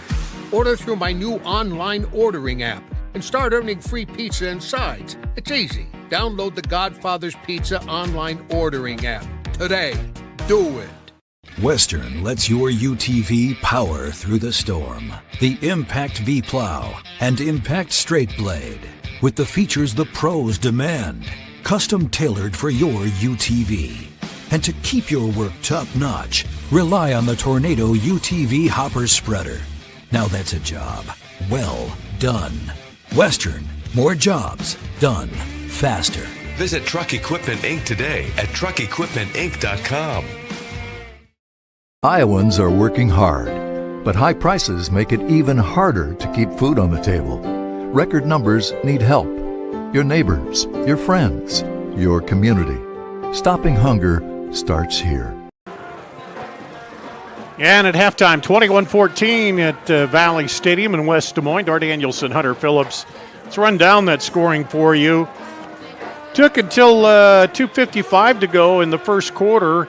Valley punched it over on a 20-yard Damon Head run, and the PAT was good. Valley then got an interception and took it down a 59-yard pass to Craycraft with 12 seconds to go in the first quarter, and looked like everything had switched the momentum to Valley, and they were up 14-0. Then Waukee, they had a pass to 40-yard pass to Maverick Inman, a beautiful pass over the top of the defense. He caught it in stride and took it in from 40 yards out. PAT good. It's 14-7. Then a Caleb James run from 3 yards out after a drive by Northwest, and the PAT was good. It's 14-14. Valley then took it at the 20, drove 80 yards, and a pass to Jaden McGregory. He caught it, about the 5, and sidestepped the defender, and then waltzed into the end zone from 9 yards out and made it 21-14 here at the half. And so a good tight ball game. I know we got some other tight ball games going on across the CIML tonight, don't we? I tell you, Johnston has battled back out there in Pleasant Hill. It's 21-14. Southeast Polk with the lead over the Dragons, but the Dragons just recovered an onside kick. There's still about 40 seconds left there in the first half. And then 17-10, Ankeny Centennial on top of Dowling Catholic there at half. So a lot of big games going on here in Week 6. Well, we mentioned these two teams in playoffs, but for the other teams too, even if you haven't lost yet, the more you win, the better your seed gets, and so you're thinking, hey, I want to get a higher seed, get a home playoff game, and that kind of thing as you're heading down the stretch. Yeah, and then right now, we were talking about this last week at Week 5, but here you go. The urgency just continues to ramp up for all teams, especially for these two right here, because, again, there's so much work to do but very little time left. And so, again, you never want to look ahead as a coach, but even Coach Swenson admitted, yeah, we're looking ahead because it's the obvious, and I'm sure it's the same on the side for Waukee Northwest. But, boy, just some big-time games coming here in Week 6, and obviously down the stretch, Dowling and Southeast Polk are going to play in Pleasant Hill here in a couple of weeks, so buckle up for a wild ride here to continue. Let's go in the locker rooms. Northwest first. He's got to like the way they came back and tied the score. They gave up that late score toward the end of the half, but what's Coach Kapatovich talking to them about?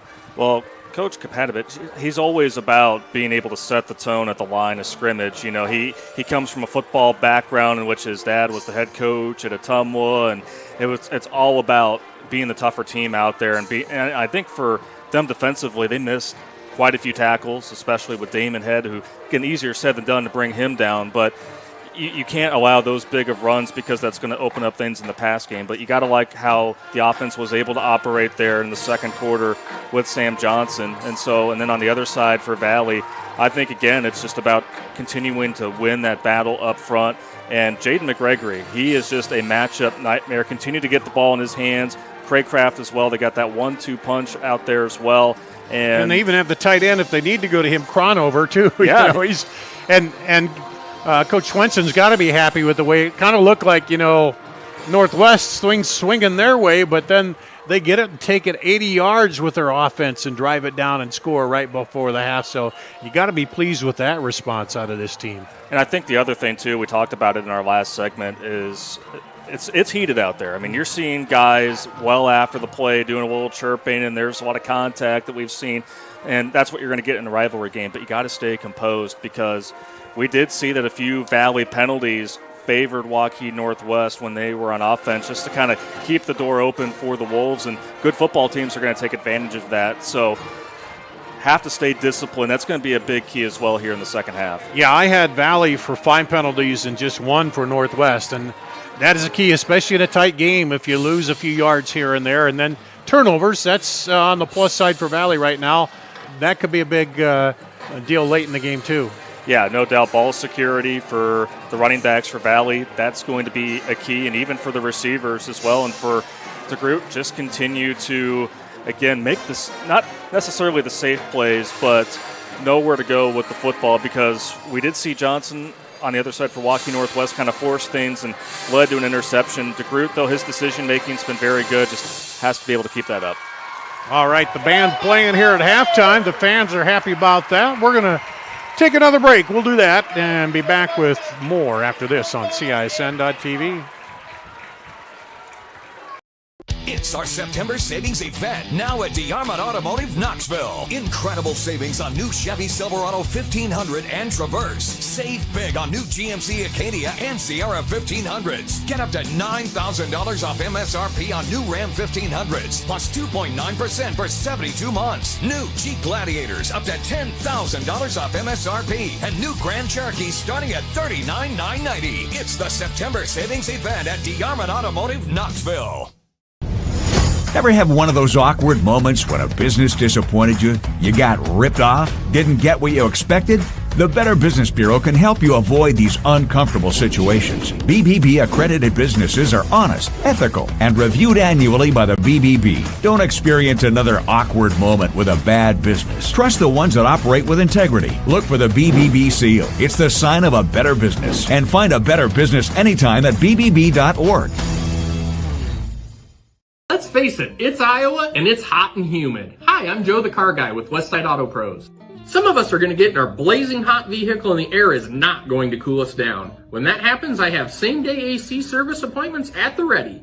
We can pick up your car, drop it off, shuttle you home, or even help you get a rental car. And all of our AC repairs come with our lifetime parts and labor guarantee. If you're having problems with your AC, give us a call or scan the QR code to schedule your appointment today. For the best, head west, Westside Auto Pros.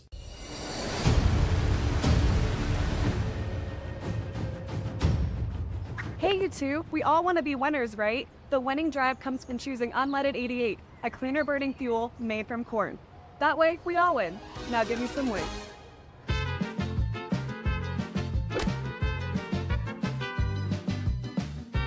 That's the winning drive. Now let's go get some tailgating snacks.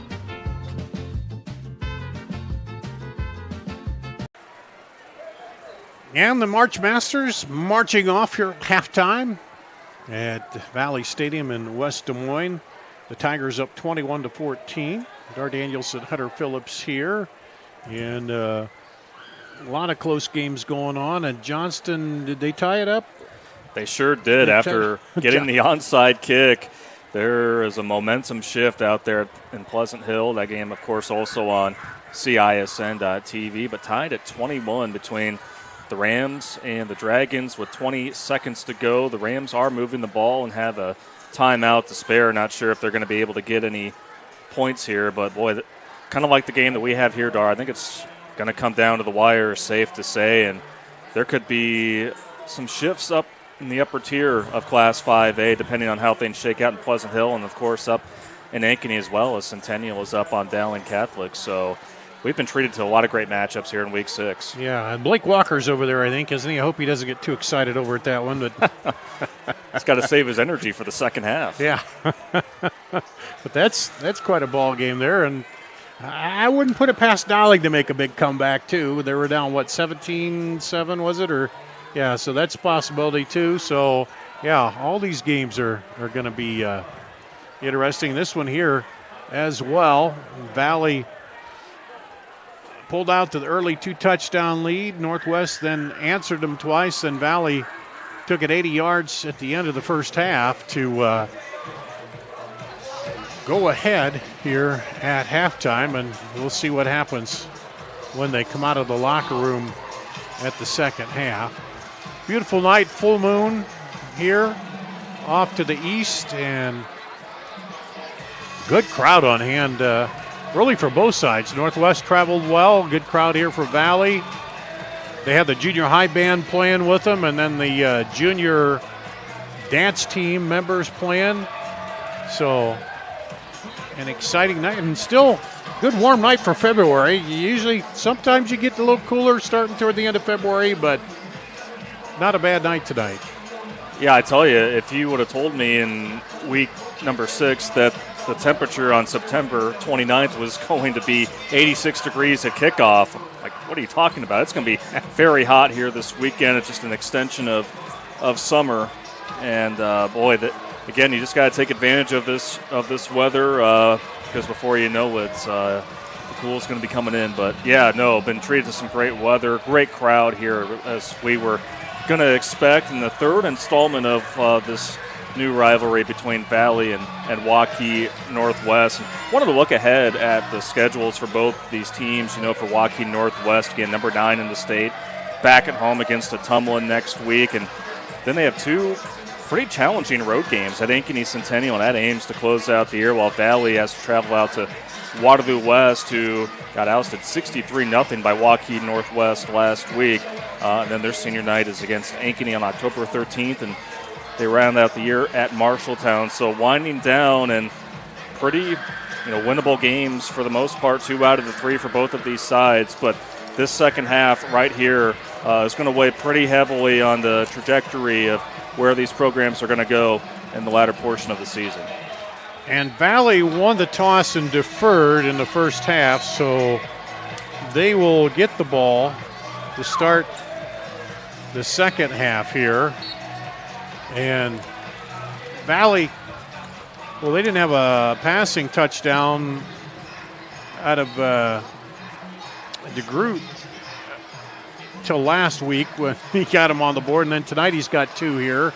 So I tell you, between not having a passing touchdown through the first 4 weeks to Damon Head not having a touchdown until last week as well, the Valley offense, again, has just been really ignited. And again, it all really stemmed from the injuries at quarterback, and then no doubt to Zay Robinson, their top wide receiver, before the season even began. I mean, you imagine if he was out there right now, just how much of a difference that would make. But Valley's continued to chip away, and we talked about this at the top of the broadcast, that there has to be a sense of pressure on the Valley side. They've made it to the postseason in 31 consecutive years. Nobody in state history has ever done that, and so you have to know that that's in the back of their minds while continuing to stay, present and just take it game by game. But for Waukee Northwest, this is a big opportunity for them to really have that marquee win to really propel them for the end. So again, something's going to have to give. These 2 teams really want this one, but only one will come out victorious tonight. Both teams out warming up.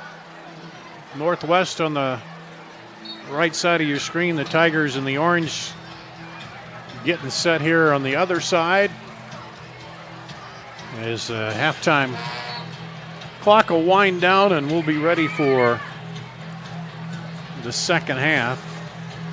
Can Valley keep that offensive momentum going and drive down the field to open the second half, or can Northwest get a stop and get their offense back out there? It'll be interesting to see. And of course, too, the adjustments that you're able to go over in the locker room at half. What kind of tweaks do you make on both ends that can ultimately make the big difference? This is where the two really good coaching staffs on both sides. Let's not forget, for Waukee Northwest, Scott Carlson, who was the longtime head coach at Waukee. He's still an assistant for them. And, of course, Gary Swenson, 4th all-time in state history and career wins. He's got a great staff behind him as well. This is where the coaches really play into a big factor in terms of what they saw in the first half and how they kind of improve upon that here in the second half. It's going to be fun to watch. And they'll reset the game clock here, and Waukee Northwest kicking team will come out. Valley's receiving team. Phil Pont will kick it off. The senior for Waukee Northwest. They'll send Craycraft and Pinks back deep to receive.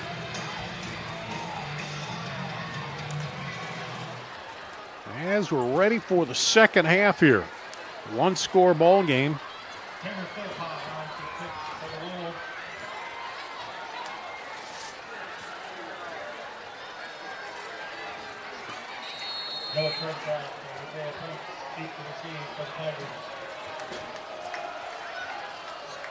And here we go.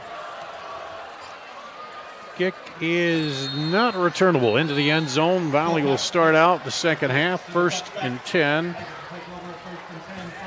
at the 20.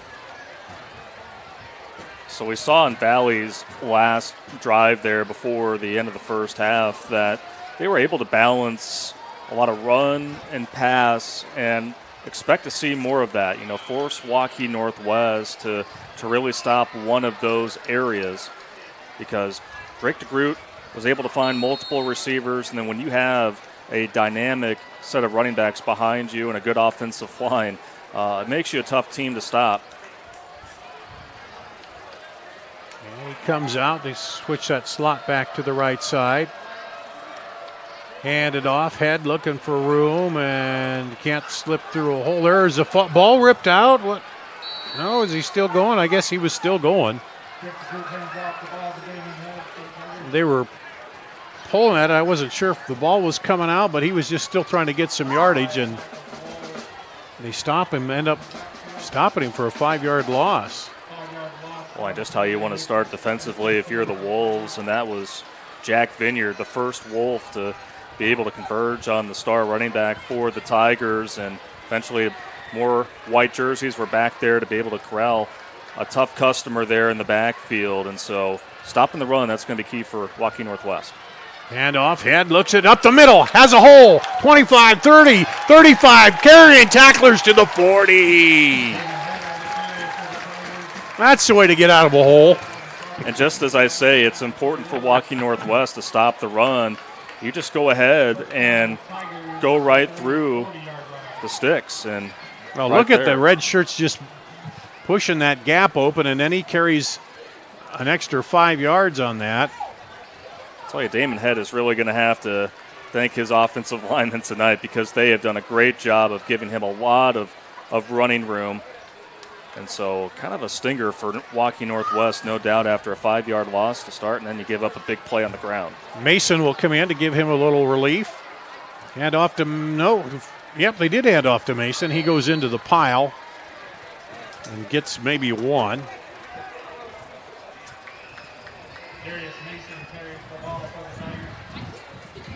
Head's had most of the carries tonight. Mason's been in off and on. He had the one run where he broke outside and had the touchdown, but it was called back by a holding penalty. Valley players waving over the sideline wanting to play.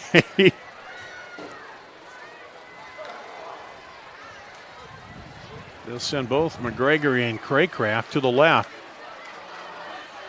Hand it off, up the middle. Pounds it in there for a couple.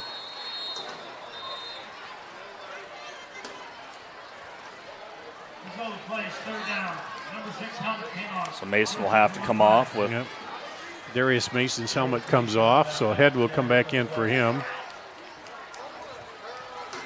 A much better job of getting contained right away there on that second down play for the Waukee Northwest defense to really limit what Mason could do on the ground, and clearly a big third down here for both sides as we start the second half. They'll send trips to the right.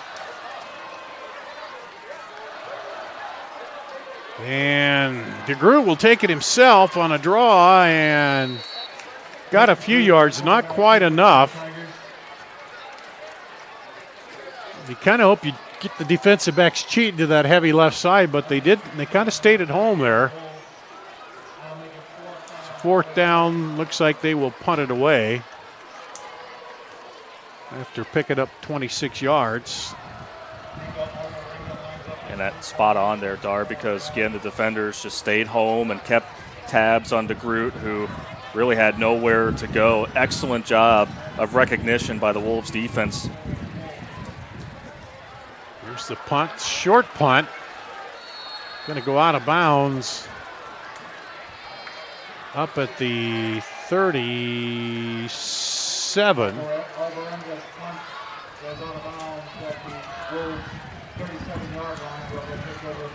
That'll be just a 17-yard punt. And Sam Johnson will come out. And you're starting to hear the Waukee Northwest student section rally their classmates out on the field. The defense did their job, and now the offense is looking to put together a quality drive.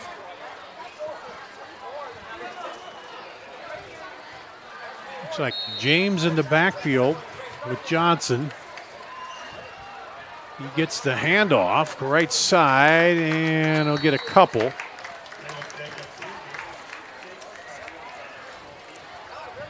Can't overstate enough how important Ramez Naba is, especially in run defense. I mean, he just plowed his way through his blocker, and that just caused James to have to go on the outside, and the Valley defense was right there to wrap up the tailback. Two receivers left, one right. Fake to James, dropping back, drops back a little farther, and then just throws it away as receiver double covered on the right side over there. That was Will Retz. Well, Colin Straker-Say was there pressuring Johnson, and he's been in the backfield a couple of times tonight. And now, here you go, 3rd and 8 here for the Wolves. This is probably a spot where you maybe find Retz or James out in the flat. And they're going to do a delayed draw, handoff up the middle, cuts it outside, slips a tackle all the way down to the 31. Goes Caleb James. So just a little delayed handoff. Looked like they were showing pass. He was going to roll off. See it here. James started to left, just stopped, and he came over, put it in his belly, and then he motors down the sideline. 1st and 10 at the 33. Perfect play call and even better execution. And off again, this time met and wrapped up right at the line of scrimmage.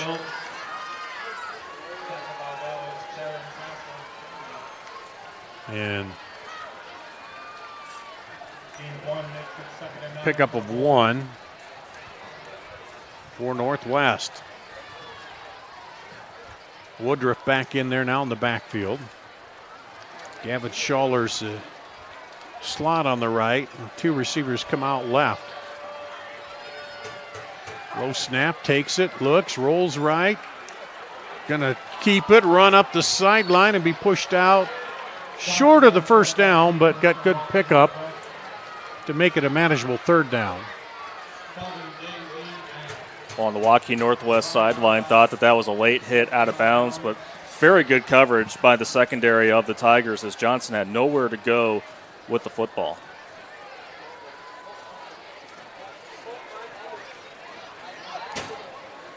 So 3rd and 5 for the Wolves. And Valley jumps in there, and that could give them the first down. And that is on Naba, and he knew it right away. Just a rare mishap by the stellar D tackle. Defense, number 76, 5-yard penalty, 9 yardage, result, first down. And Dar, we talked about it at half. It's the penalties. And for Valley, that's 6 on them tonight. And a number of them have been on the defensive side of the football. And that one especially gives you a first down, too. It hurts. It's only 5 yards, but 5 yards gives you the first. Fakes a handoff. Johnston keeps it. He gets around the outside and scoots up toward the first down marker.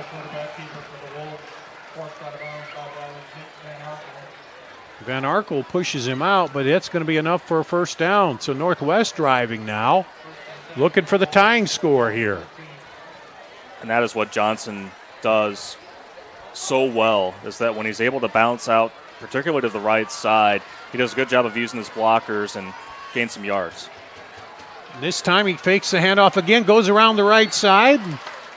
Hey, it worked last time. Let's try it again.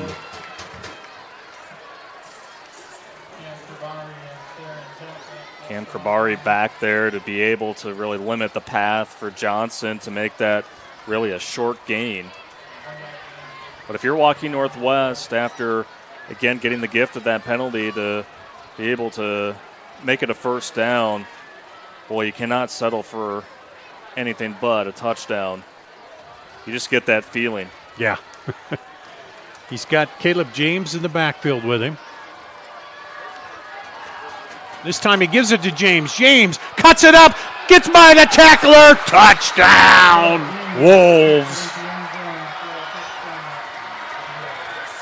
And this is the left side of the offensive line for Waukee Northwest, gaining the upper hand and getting that extra push. And James, you don't need to give him much room at all, because once he is able to find the lane, he's going to go to the end zone.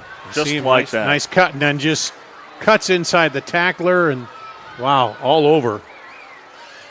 We're an extra point away from being tied here.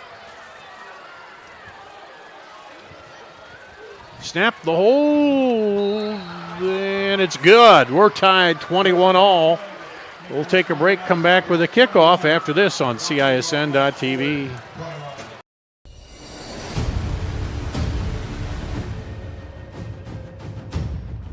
Hey, you two, we all want to be winners, right? The winning drive comes from choosing unleaded 88, a cleaner burning fuel made from corn.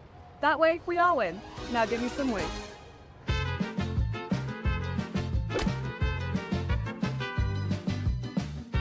That's the winning drive. Now let's go get some tailgating snacks.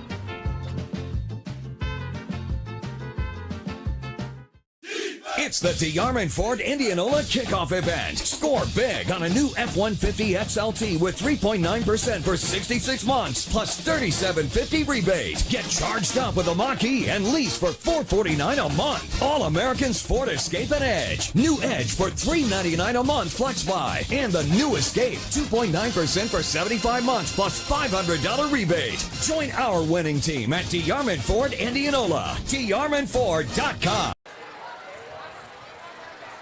Back here for the kickoff. We're all tied up, 21-all. Some other tight ball games going on here, huh? I tell you, Aiken East Centennial hanging on to a 7-point lead against Dowling Catholic, and the Maroons are moving the football to start the second half, and Southeast Polk up by 3 at half against Johnston. Here's the kickoff. It's going to go into the end zone again. Valley will take over once again. 1st and 10 at the 20. They had the punt after their first possession, did not get off a good punt, and Waukee Northwest took it in 63 yards to tie it up on a 15-yard run by James. Well, and Dar, not to harp on the same subject, but you go back to the first half, Jaden McGregory with the pass interference there in the secondary. that allowed for Waukee Northwest to gain big yardage there, and then they were able to score a touchdown later on in the drive, and then that offside call to be able to give them the first down, the Wolves, and then they're able to punch it in. Little plays that make a big difference. Cross into McGregory. He catches it across the 50. Northwest had a little bit of a blitz on there, and DeGroot stood back there. McGregory ran to the inside. He hits him in stride. First down. Tigers. You see it here. Hits him, and he gets by Stout and up for the 1st and 10 at the 47. A 27-yard pickup on the first play. So maybe going back to the air, as you said, with McGregory. Help they keep it. DeGroot the other way. Nobody's there. He faked him beautifully. No, is he down? Oh, he's down at the 2. DeGroot down at the 2. Had to wait. I thought the guy was going to signal touchdown, but he said no.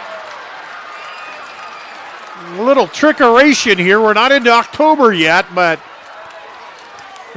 watch this out of DeGroot. He gives it off, fakes it to Head, and then everybody follows Head, and DeGroot just takes off down the sideline. One guy just pushes him out before he could get to the end zone. Carter Blakely. And it's 1st and goal at the 2. Hand off and stopped. Head at the 2. And that's Chase Lamb right there, colliding with Head right there at the line of scrimmage. And Chase Lamb, he is such a good linebacker for Waukee Northwest. But how about just the quick nature in which Valley was able to work with, getting McGregor involved, and then fooling everyone except for, of course, our fine crew here on CISN, covering that with DeGroot with the big run, but want to be able to punch this one in, no doubt, if you're the Tigers, to get back ahead. 2nd and goal. DeGroot takes it in himself. Touchdown, Tigers. Fitting that he gets to finish it off as he had the big run.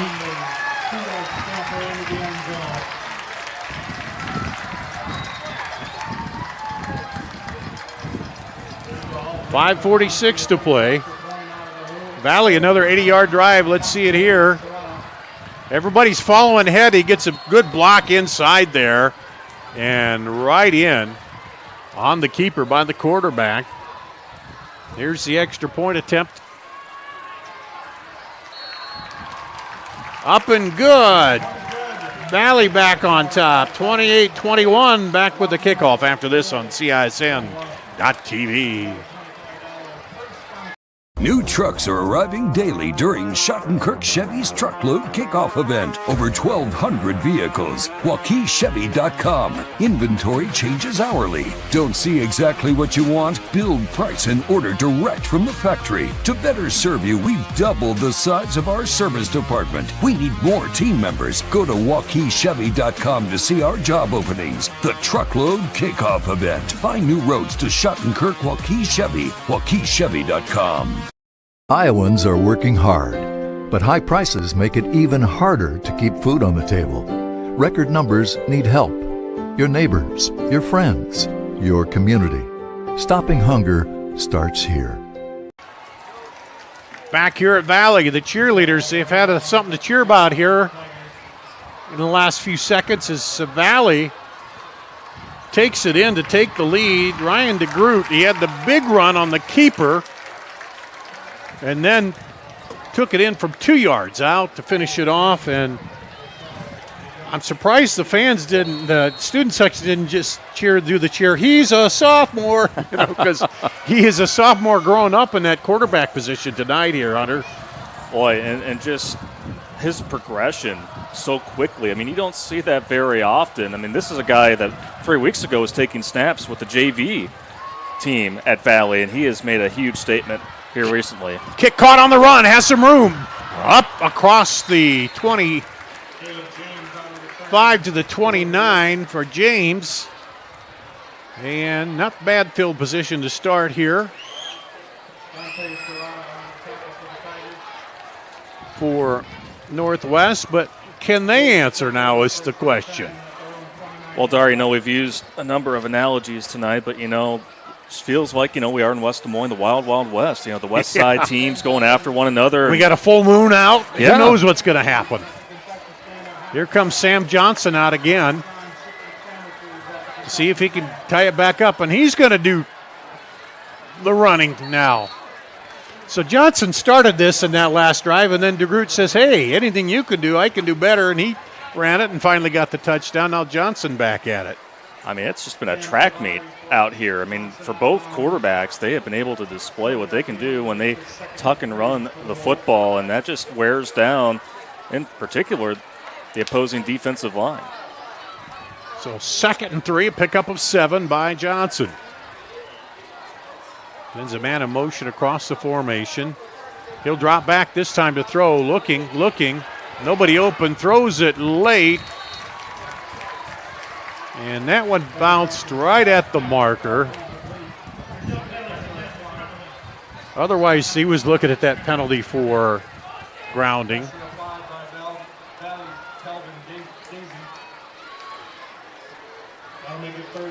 Third and 3 here for the Wolves. Woodruff in the backfield with Johnson.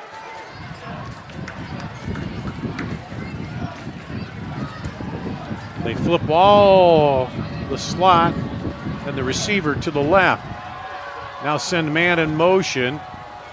Fake the handoff, and Valley read that. They didn't take the fake in there to Michael Dunnigan. And just sound defense, like you said. And Kelvin Dacey has had himself a game here tonight, and you just knew that when they were bringing in 3 guys here to the near side of the field that probably was going to run over to the right side, and the Valley defense just wrapped it all up. Tried to fool them with a little bit of motion, but they just stayed home, and now are they going to go for it, or?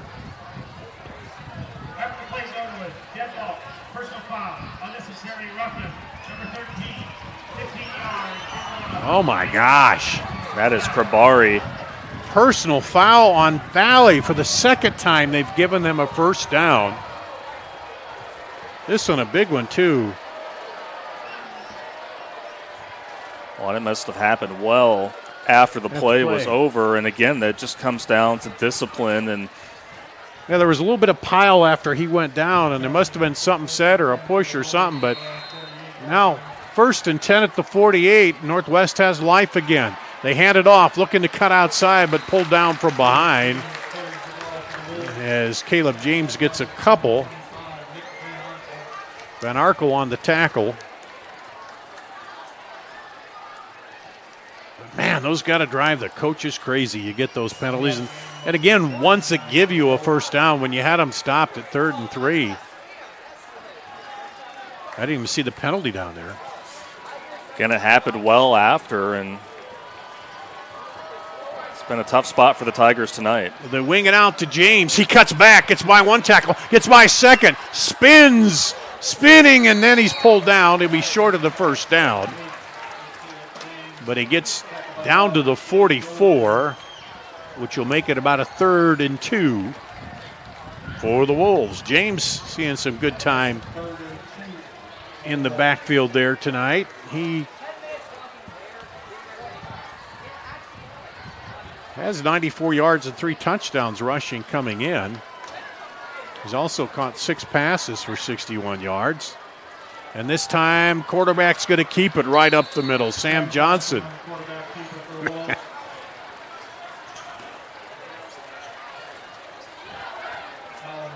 In those situations, just keep it as simple as can be. Let your offensive line do the work, and Johnson getting enough yardage to continue the drive. And a number that we haven't called here thus far in the 3rd quarter is Maverick Inman. Yeah. One-on-one coverage there here near side.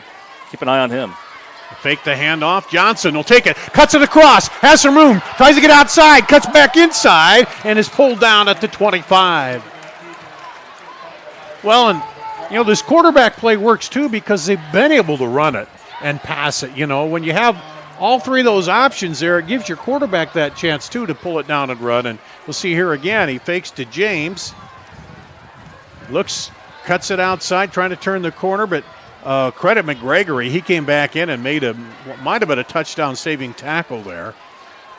There's Johnson now. Hands off to James. James looking to go the right corner. Turns it up, but gets pulled down after a pickup of 1.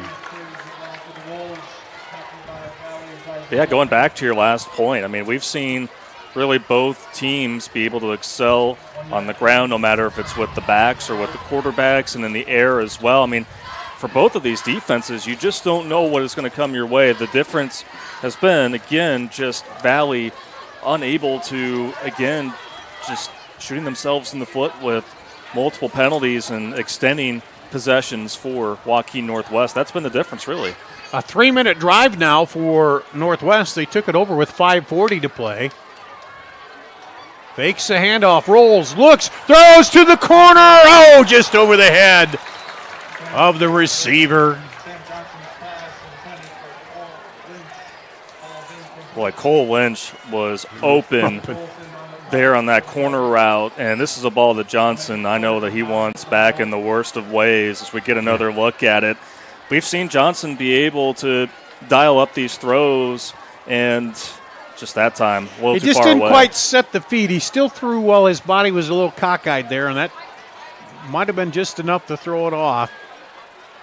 You know, even you watch the pre-games, these pro quarterbacks warming up, when they drop, they still set their feet, turn to the target, and throw, you know. Here's a throw! Touchdown! Maverick Inman.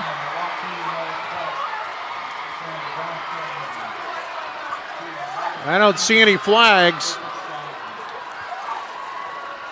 Well, Maverick Inman strikes again downfield, and he's listed as 6'1", but he plays like he's much taller than that because he's got such length, and he just comes up, contests this catch, and there was no denying Maverick Inman gets another score on the night, and the Wolves back at it again. He got in there behind Andrew Price, and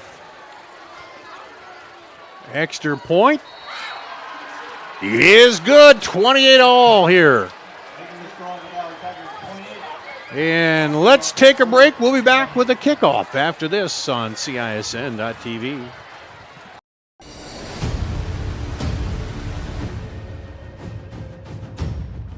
Hey, you two. We all want to be winners, right? The winning drive comes from choosing unleaded 88, a cleaner burning fuel made from corn. That way, we all win. Now give me some weight.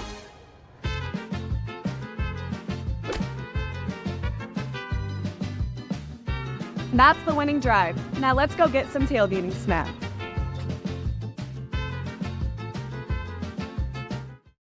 It's the DeArmond Ford Indianola Kickoff Event. Score big on a new F-150 XLT with 3.9% for 66 months, plus $3,750 rebate. Get charged up with a Waukee and lease for $449 a month. All Americans Ford Escape and Edge. New Edge for $399 a month flex buy. And the new Escape, 2.9% for 75 months, plus $500 rebate. Join our winning team at DeArmond Ford Indianola. DeArmondFord.com. Back at Valley Stadium in West Des Moines, Dar Danielson, Hunter Phillips, Waukee Northwest answers Valley here in the third. And we're tied at 28. The kickoff from the Wolves. This one's going to skitter, and it's going to go into the end zone and out. So Valley will take over 1st and 10 on the 20. Last two times they had it at the 20, they drove all the way down. Or the last time they had it at the 20, I guess I should say. The first time they punted, but last time they went and scored. So with 2:22 to go here in the third, can Valley answer is the question. And seeing some great quarterback play both sides here, Hunter. We really have. We've seen both quarterbacks display their arm strength, also their accuracy as well, but we knew that they're very good on the ground. But DeGroot has been excellent tonight, hoping to keep it up. Hand off and looking for room, but nothing there for a head.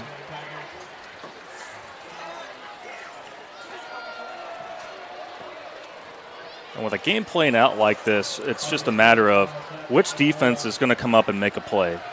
Which defense is going to get that turnover to strip the ball away, because this is about as gridlocked of a game as you're going to find. And it's going to come down to something small like that here in the waning moments of this one. Northwest has never led. They've tied it here a couple times. They've never led the game. Now DeGroot pulls it down. He scrambles up ahead, running for his life, picks up some yardage. I mean, you bring up an excellent point in that this was a 14-0 ball game. Valley really seemingly had control of this one, but then Waukee Northwest was able to get a couple big plays offensively, and that just woke them up enough, then got a stop, able to tie it, and ever since it's just been back and forth between these two. Big third down here, 3rd and 7 at the 23. Can the Wolves stop Valley's offense?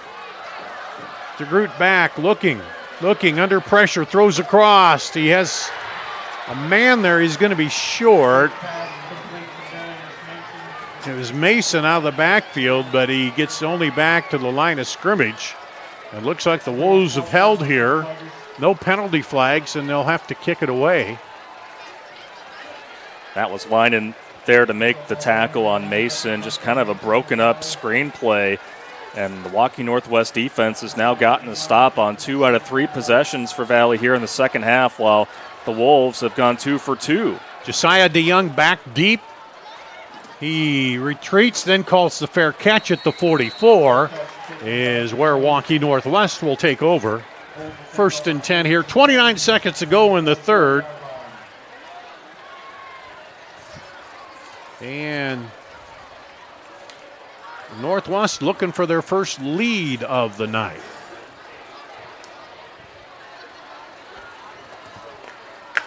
And we've had some wild action in other games, too. I think Dowling's tied it back up, haven't they? Yeah, both teams with a couple turnovers to start the second half. Dowling tying it up 17 all, but look at this here. Flea flicker from Inman, throws it downfield. And incomplete to Dunnigan. Boy, and there's some contact there downfield, but I like that nothing was called here as Ethan Stemler was there defensively. And I love how deep Waukee Northwest has gone in the playbook here. Yeah, Inman comes off that slot, comes on the end around, throws it, and just about 2 yards beyond Dunnigan there. Good coverage downfield by Gage Olson. 2nd down and 10 at the 44. Low snap, Johnson gets it. Rolls, throws on the run, has a man on the far side. Once again, connecting with Inman, and now, no doubt for Valley, they've gotten Waukee Northwest in some of these third and mid-yardage situations, but have been called for a penalty twice to be able to keep the drive alive for the Wolves. So Valley, just you get the sense that they really need to get this stop here against this red-hot Wolves offense. Fakes a handoff, looks, throws over, looking for Inman. And Pinks is right there with him. A lot of back and forth, but it goes incomplete. And looks like Northwest is going to try to punt it deep and get a little field position here on Valley. Which is what they did on their opening possession of the ball game. They were able to pin it inside the Valley 1. So they would love to have something similar to this. But interesting that Waukee Northwest went all pass there on that possession, and rare 3 and out for the Wolves. McGregory and Pinks back deep. This one is going back, and Pinks takes a fair catch at about the 10 or 11 yard line, where Valley will take over.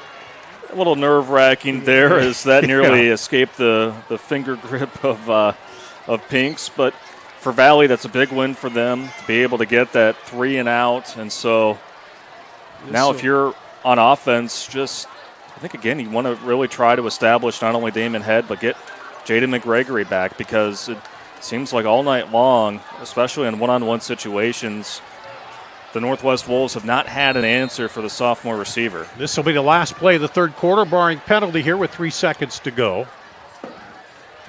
Handoff, looking for room. Turns the corner, gets a little bit, plows through, and there's a flag. It's going to be a late hit. Then a little bit of shenanigans on the sideline.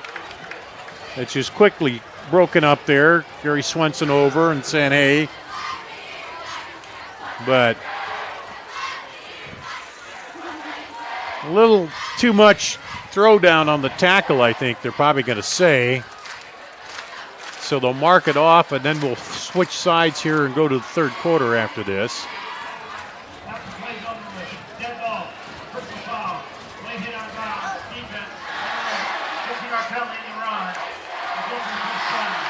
So Valley had one earlier, now Waukee Northwest gets one. We'll take a break, be back with the fourth quarter. Hang on, it's a good one here at Valley on CISN.TV.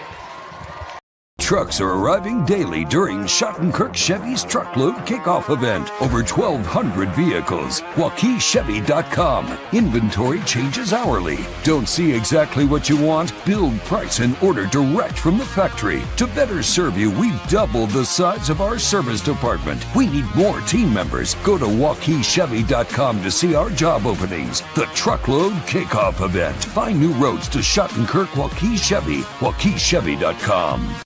When you need to conquer the drifts on your property, get the job done your way. The Western Defender Compact Snowplow. All the professional grade features in just the right size for your mid-sized pickup or SUV. Easy to attach and easy to use. Get the performance to plow like this and finish like this. Western, more jobs done faster. Visit Truck Equipment Inc. today at truckequipmentinc.com. Here we go, 1st and 10 at the 30 for Valley following the penalty. Throw it deep, has a man wide open! Oh, and he can't come up with it. Running down the field alone was Jaden Brown. And the pass was a little long, and he tried to reach out, but just eluded him. Dar Danielson, Hunter Phillips here with you. We'll see the replay. And wouldn't have been an easy catch, but it was a makeable one. On a clean pocket for DeGroot to be able to work with, and still really impressed with the touch that he has on those downfield throws. 2nd and 10. Handoff, head looking for room. Up the middle. Plows in there. Recap a little bit of what's going on here. Valley scored twice in the first. Go up 14-0. Waukee then came back 2 straight scores in the second to tie it at 14-all. Valley scored again just before the end of the second and went up 21-14 into half. Northwest scored out of the half, 7:10 to go in the third quarter, 21-all. Valley came back, scored with 5:46 to go, 28-21. Northwest scored with 2:32 to go in the third, 28-all. Now Valley with it. 3rd and 7 at the 33. They're trying to get the lead back. DeGroot, empty backfield. Oh, and he's hammered down. The big sack by number 44, Jack Vineyard. Boy, and Vineyard just disrupted things up front and then was able to just... He just kept going and just, kind of got by the tackle there, Marcus McGregor. And a big defensive play. You talked about it. Going to take something big play one way or the other. We'll see if this was it. Low snap. Good high punt. Fair catch called for and made at about the 40. But that was really the first time tonight, Dar, where Waukee Northwest was able to really disrupt Drake DeGroot, as Valley's offensive line has been able to hold firm for the majority of the night. But, well-timed sack right there. And they've gone to that empty backfield, and he's had quite a bit of time most of the time. And now when he didn't have even a chance to to use his feet. He's been able to sidestep those defenders, but that came at a point where the blocker was there and he just slipped off it and boom. So 1st and 10 now for the Wolves. They have not led in this ball game. They've battled back 3 times to tie it up. The first one after trailing 14-0. Here's Johnson. Gives the handoff. James. No, he keeps it. And he's pulled down. So starting to zero in maybe a little bit on the quarterback carry. Going with the read option, and Nick Van Arkel doing an excellent job of being able to see that the ball kept in the hands of Johnson to wrap him up for a loss. Or for a small gain, just a 1 yard gain. Yeah, just tell him to 1 yard gain. 2nd and 9.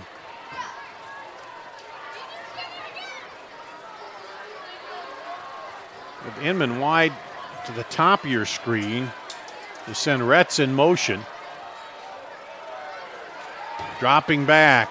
Throws on the run. Coming back to it was Inman. But it's incomplete. Pink's in the coverage over there.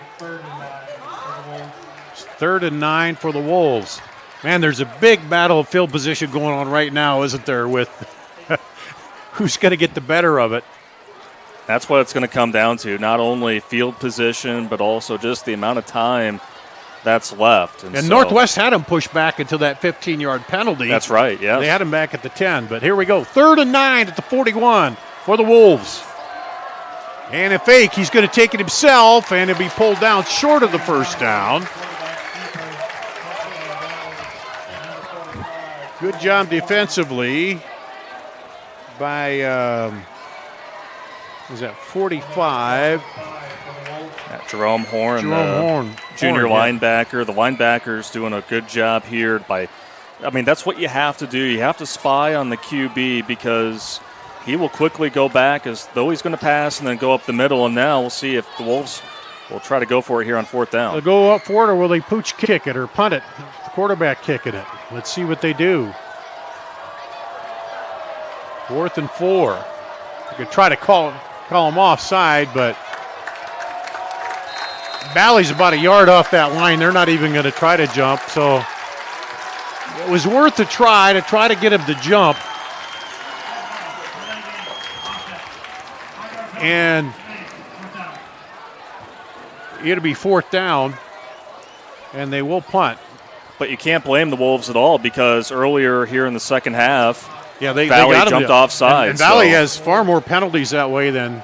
So they send McGregory back and Peaks back to receive the punt from Philpott. Good snap. Good high kick, and fair catch called for by Pinks up at the 31. Man, there's tension that something's going to break here, isn't there? A big play one way or the other. I mean, it's had that feeling. I think we kind of, we were thinking it was going to play out that way at half, and boy, now that we're starting to wind down here, 8:34 to go, it's going to take one explosive play either on offense or defense that is probably going to be play that's going to say it all. One missed tackle, one slip tackle. That's right. Maybe a turnover. DeGroot fakes it, throws it across. Oh, a little too high for McGregory. That play's been successful for him down and in, and that one just a little high that time, but good coverage back there by Northwest. Yeah, Nathan Stout has really had his hands full there because he has had Jaden McGregory as his main responsibility, and that is a tough task for any defensive back in the state. But that's 2 throws by DeGroot that he'd want to have back, trying to find guys downfield. They've been open, but just a little off. Hands off to Head. He stops and then goes, but he runs, going to get just a couple yards there. So I got to say, Dar, I think the run defense for Waukee Northwest has really held up well here in the second half. You haven't seen the big runs by Damon Head. Just one earlier in the third quarter, but it seems like the Wolves have really started to figure something out there up front and forcing the Tigers once again have been a little stagnant on offense here in the second half to a 3rd and long. 3rd and 8 at the 33, 7:55 to go in the game. Valley has never trailed. Now DeGroot gets out of the pocket, throws it, picked off, back the other way, and knocked out of bounds. Picked off by Andrew Eastman. This is an advantageous secondary for Waukee Northwest, and just the first error by DeGroot, but comes at a costly time. Staring down his man, and no matter how strong you're going to fire that football, that was double covered by the Wolves there in the secondary. And again, it comes down to making a play in the secondary for the Wolves coming up big. About a 20-yard return, so Sam Johnson comes back out. He'll take the ball right up the gut and gets pulled down. I mean, Dar, this is a secondary that's now produced 6 interceptions on the season for Eastman. That is his second. They had 2 last week. That's been a strong point for this Waukee Northwest defense. And so now the offense, can they put together something here to get, like you've said, the first lead of the game, and at a big time with 7 minutes and change remaining?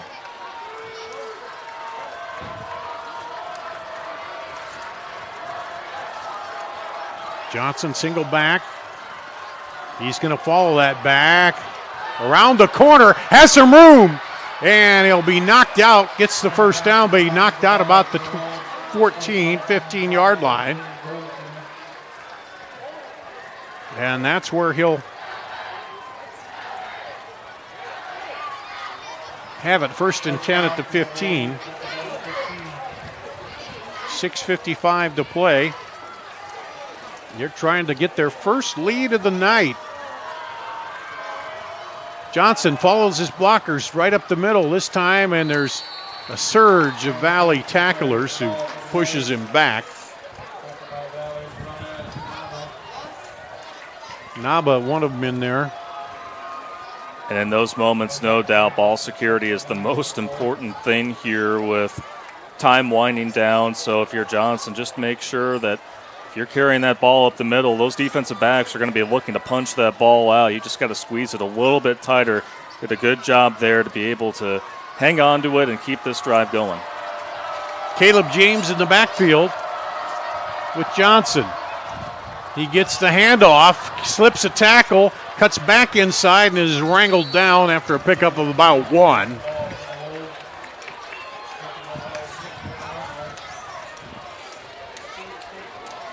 Nick Van Arkel up in there to help on the tackle. 3rd and 8 for Northwest. They look to the sideline for the play call. Maverick Inman wide to the left. Will Rutz wide to the right. James in the backfield. They're going to throw it up for Inman! No! They say he's out of bounds. Could not come down with it. And Andrew Price over there on coverage. And this is all Andrew Price right here as he is able to just meet See the replay here in the corner. And if he was just a tad late, this would have been the 3rd touchdown of the night, as he would have been able to get one of his feet in bounds. But now the Wolves here. Philpott on to try the 30-yard field goal to get their first lead. Hold the kick. Good. 30 yards. Makes it 31-28. Waukee Northwest takes their first lead of the ball game with 5:27 to play here. The field goal by Philpott.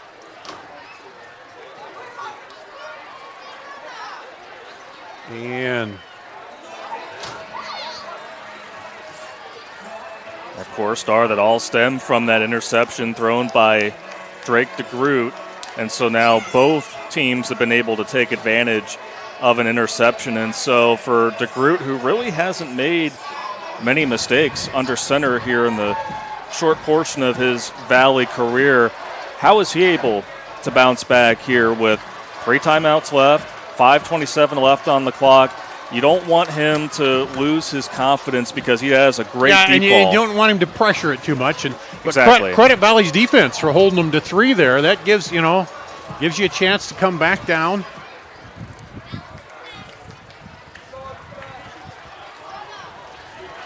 Waukee Northwest defense has been awfully impressive here in the second half in terms of, I think, really putting more pressure on DeGroot because they have been limited on the ground. And so can the Wolves come up with some more defensive plays, or can the Valley Tigers strike back? A little short kick.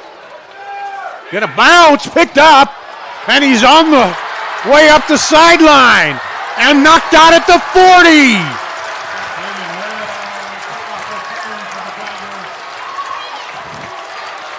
Oh, man, I love this play call here from Waukee Northwest. I really do. But you got to give Damon Head a lot of credit.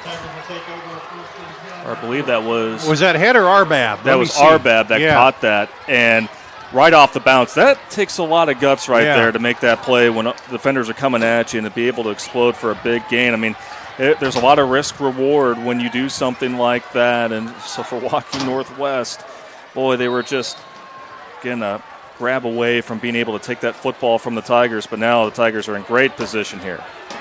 Dropping back, throwing deep, and just beyond the receiver.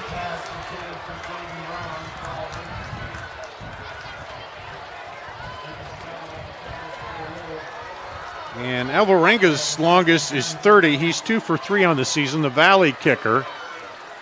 So you got to get at least 20 yards to be in his range. Of course, you want to get a touchdown if you can. That's now 3 times that DeGroot has just barely missed his target downfield. Just love that he's continuing to try to thread it to the playmakers up front. Pitch inside and going nowhere.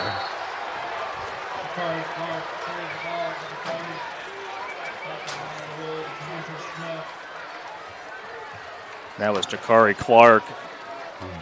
They're on the slant run of the outside, but the Wolves were able to just really gain the advantage at the line of scrimmage, and there was nowhere for Clark to run. And no doubt right here, big-time possession, big-time third down, biggest of the night for Drake DeGroot. Yeah, and if you get enough of this, you might even think about 4-down territory at this point. 7 on the play clock as they break the huddle. Hand off to Head. Head looking for room, far side. Dives ahead. He got about half the yardage he needed. Get him out at, well, they're going to mark him at the 37. That'd make it a 47-yard field goal. And Valley wants a timeout to talk about it. We'll take a break. We'll come back after this on CISN.TV.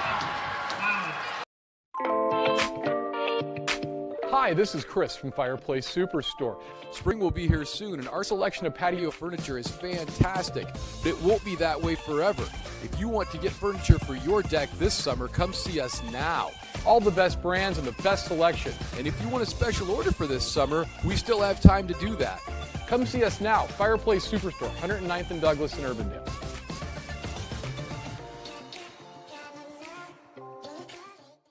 New trucks are arriving daily during Schottenkirk Chevy's Truckload Kickoff event. Over 1,200 vehicles. WaukeeChevy.com. Inventory changes hourly. Don't see exactly what you want? Build, price, and order direct from the factory. To better serve you, we've doubled the size of our service department. We need more team members. Go to WaukeeChevy.com to see our job openings. The Truckload Kickoff event. Find new roads to Schottenkirk Waukee Chevy. WaukeeChevy.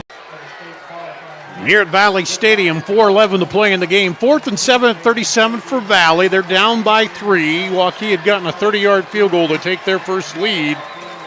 And Valley here thinking they're going to go for it.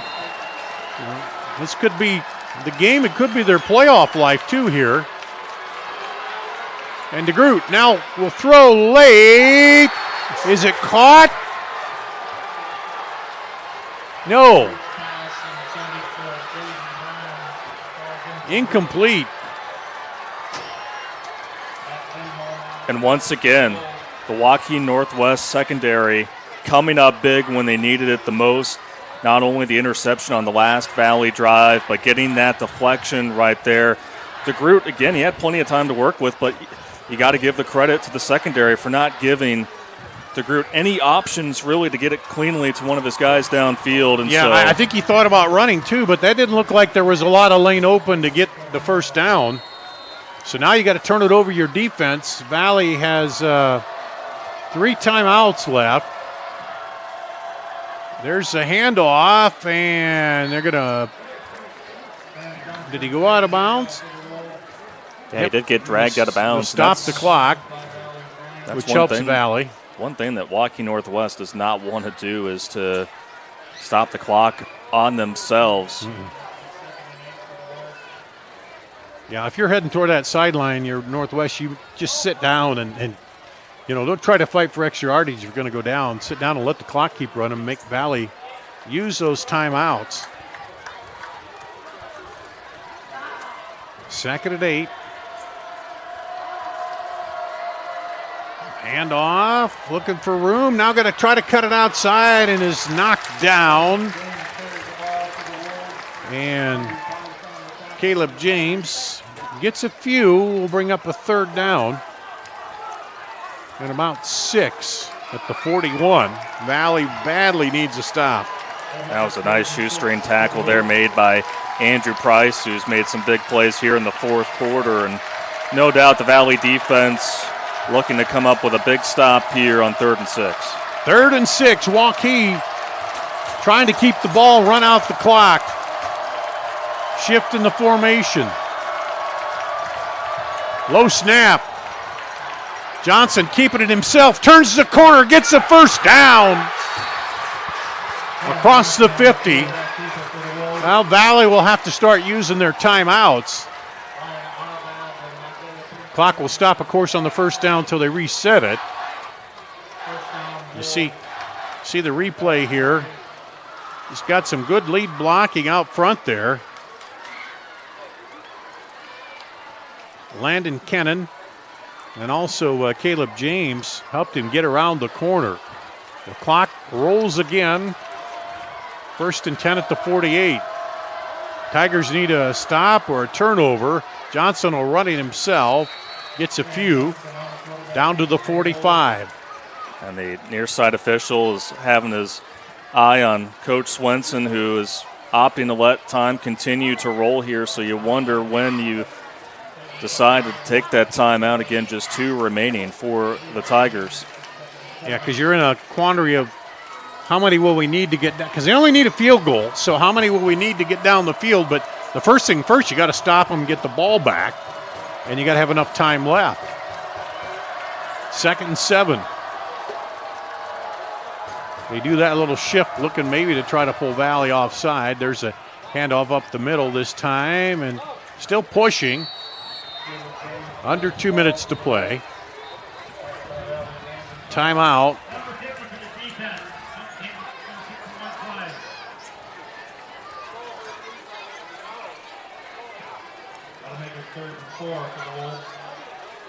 Third and 4.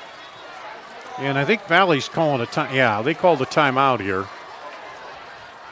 There was a bit of a delay, and you could see the defensive coaching staff for Valley just delivering the message that, hey, I mean, it's now or never for us. Well, yeah, right you got to stop them here. Otherwise, with 2 timeouts, you don't have enough left probably to stop, because you know they're just going to run it. And if I'm Waukee Northwest, I'm going to the strength of the line, which has been the left side. And so, to me, you're going to have, if if I'm Waukee Northwest, I'm forcing Valley to stop me right there, because that's been the strength here in the second half, where they've really seemed to get the advantage. Well, and you might even let Johnson run it, because he can pick his way down the line, use up time, and then see if he can go. And he's a senior. He's smart enough to know, if I can try to go, he's not going to fight for extra yardage and lose it probably. So, yeah, everything has to fall right here for Valley to get the stop. And Darwall, we do have a break in the action. Wanted to provide some more scoring updates for our fans. Southeast Polk starting to pull away from Johnston, 38-28 Rams with 10.5 to play. And Dowling Catholic now on top of Ankeny Centennial, 24-17, 1:35 to go. Looks like Dowling is going to escape Ankeny with a hard-earned win, but here we go. 1:57 to go, 3rd and 4 at the 42 for Waukee Northwest. Johnson takes it. Again, cuts it up. He'll slide after picking up the first down, and that may well have done it. Valley will take their final timeout here, but big-time conversion for Johnson. I mean, you said it, Dar. Just give number 4 the opportunity to be able to put that football right through the tackles, and I think Valley did not call a timeout, so the clock is rolling here. I thought maybe the official on the side signaled a timeout, but evidently not.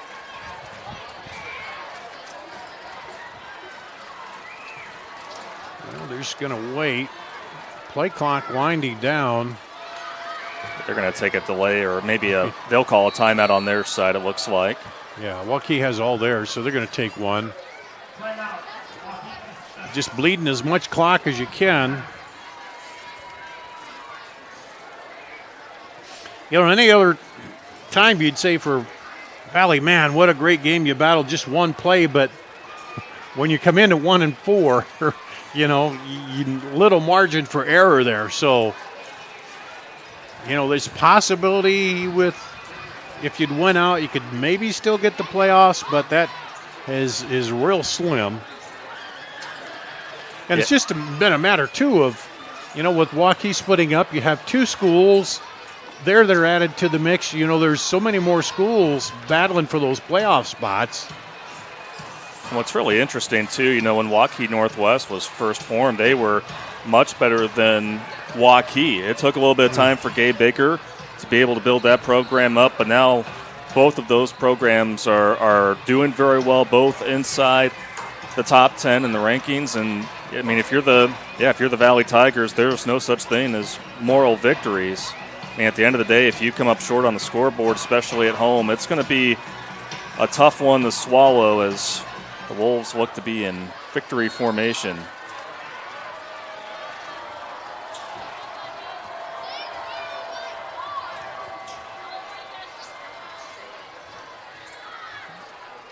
And they will snap it, and Johnson will take a knee. And that's Valley's last time out, I think.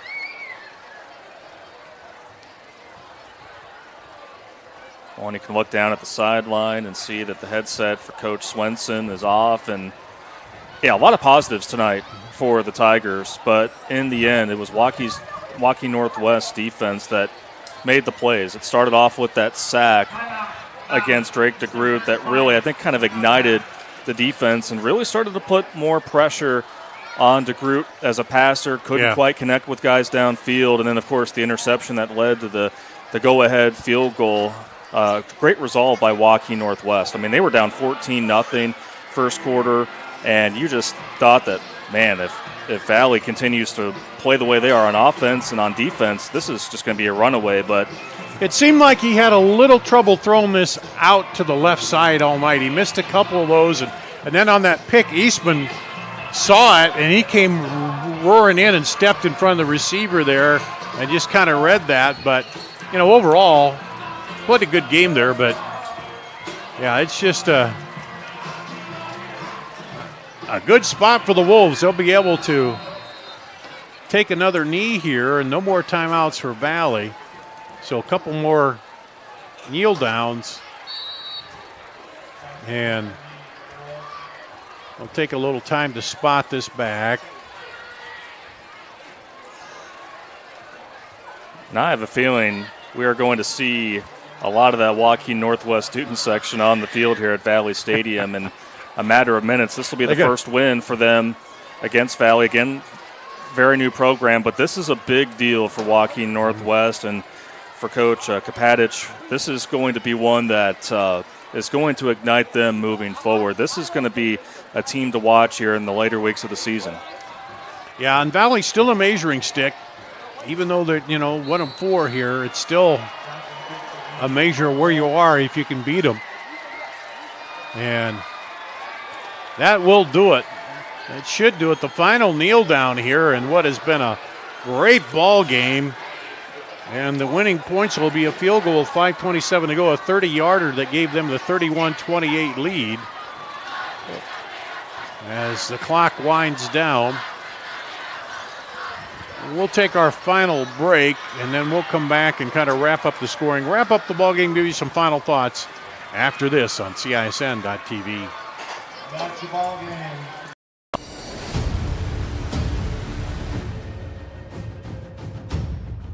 Hey, you two, we all want to be winners, right? The winning drive comes from choosing unleaded 88, a cleaner burning fuel made from corn. That way, we all win. Now give me some wings.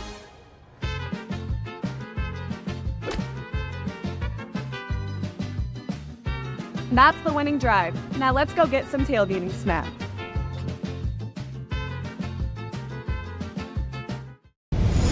Ever have one of those awkward moments when a business disappointed you? You got ripped off? Didn't get what you expected? The Better Business Bureau can help you avoid these uncomfortable situations. BBB accredited businesses are honest, ethical, and reviewed annually by the BBB. Don't experience another awkward moment with a bad business. Trust the ones that operate with integrity. Look for the BBB seal. It's the sign of a better business. And find a better business anytime at bbb.org. It's our September savings event now at DeArmond Automotive Knoxville. Incredible savings on new Chevy Silverado 1500 and Traverse. Save big on new GMC Acadia and Sierra 1500s. Get up to $9,000 off MSRP on new Ram 1500s, plus 2.9% for 72 months. New Jeep Gladiators up to $10,000 off MSRP, and new Grand Cherokee starting at $39,990. It's the September savings event at DeArmond Automotive Knoxville. Hi, this is Chris from Fireplace Superstore. Spring will be here soon, and our selection of patio furniture is fantastic, but it won't be that way forever. If you want to get furniture for your deck this summer, come see us now. All the best brands and the best selection. And if you want a special order for this summer, we still have time to do that. Come see us now, Fireplace Superstore, 109th and Douglas in Urbandale.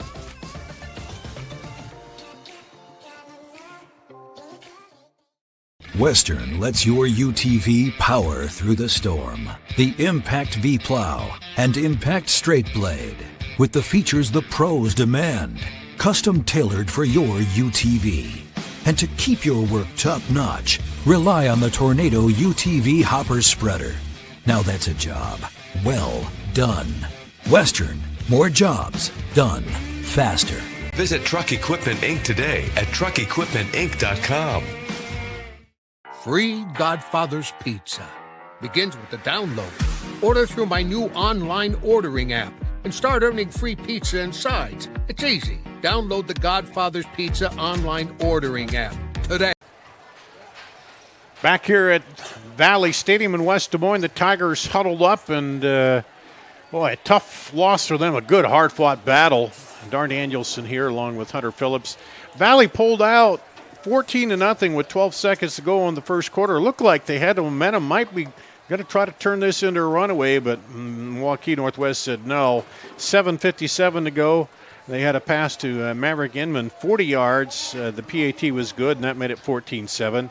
They came right back, then 4:22 to go. A Caleb James run from 3 yards out, tied it up at 14. Dowling went back on top with the pass to McGregory from 9 yards out with 24 seconds to go right before the end of the half, and they took the lead in the halftime 21-14. Northwest got the first score in the second half. 15-yard run by James. PAT good. It's 21-all. Still tied. Waukee had not led yet. Valley, 5:46 to go. DeGroot went in from 2 yards out. That after about a 40-some yard run down the field, and he got knocked out. And then 2 plays later, he ran it himself on the sneak, 28-21. Or excuse me, 28-21. You're right.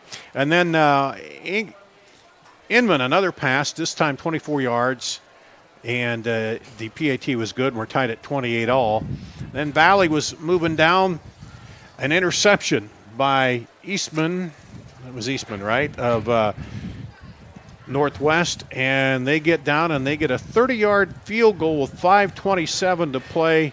And they end up winning. Those were the final points of the night, 31-28.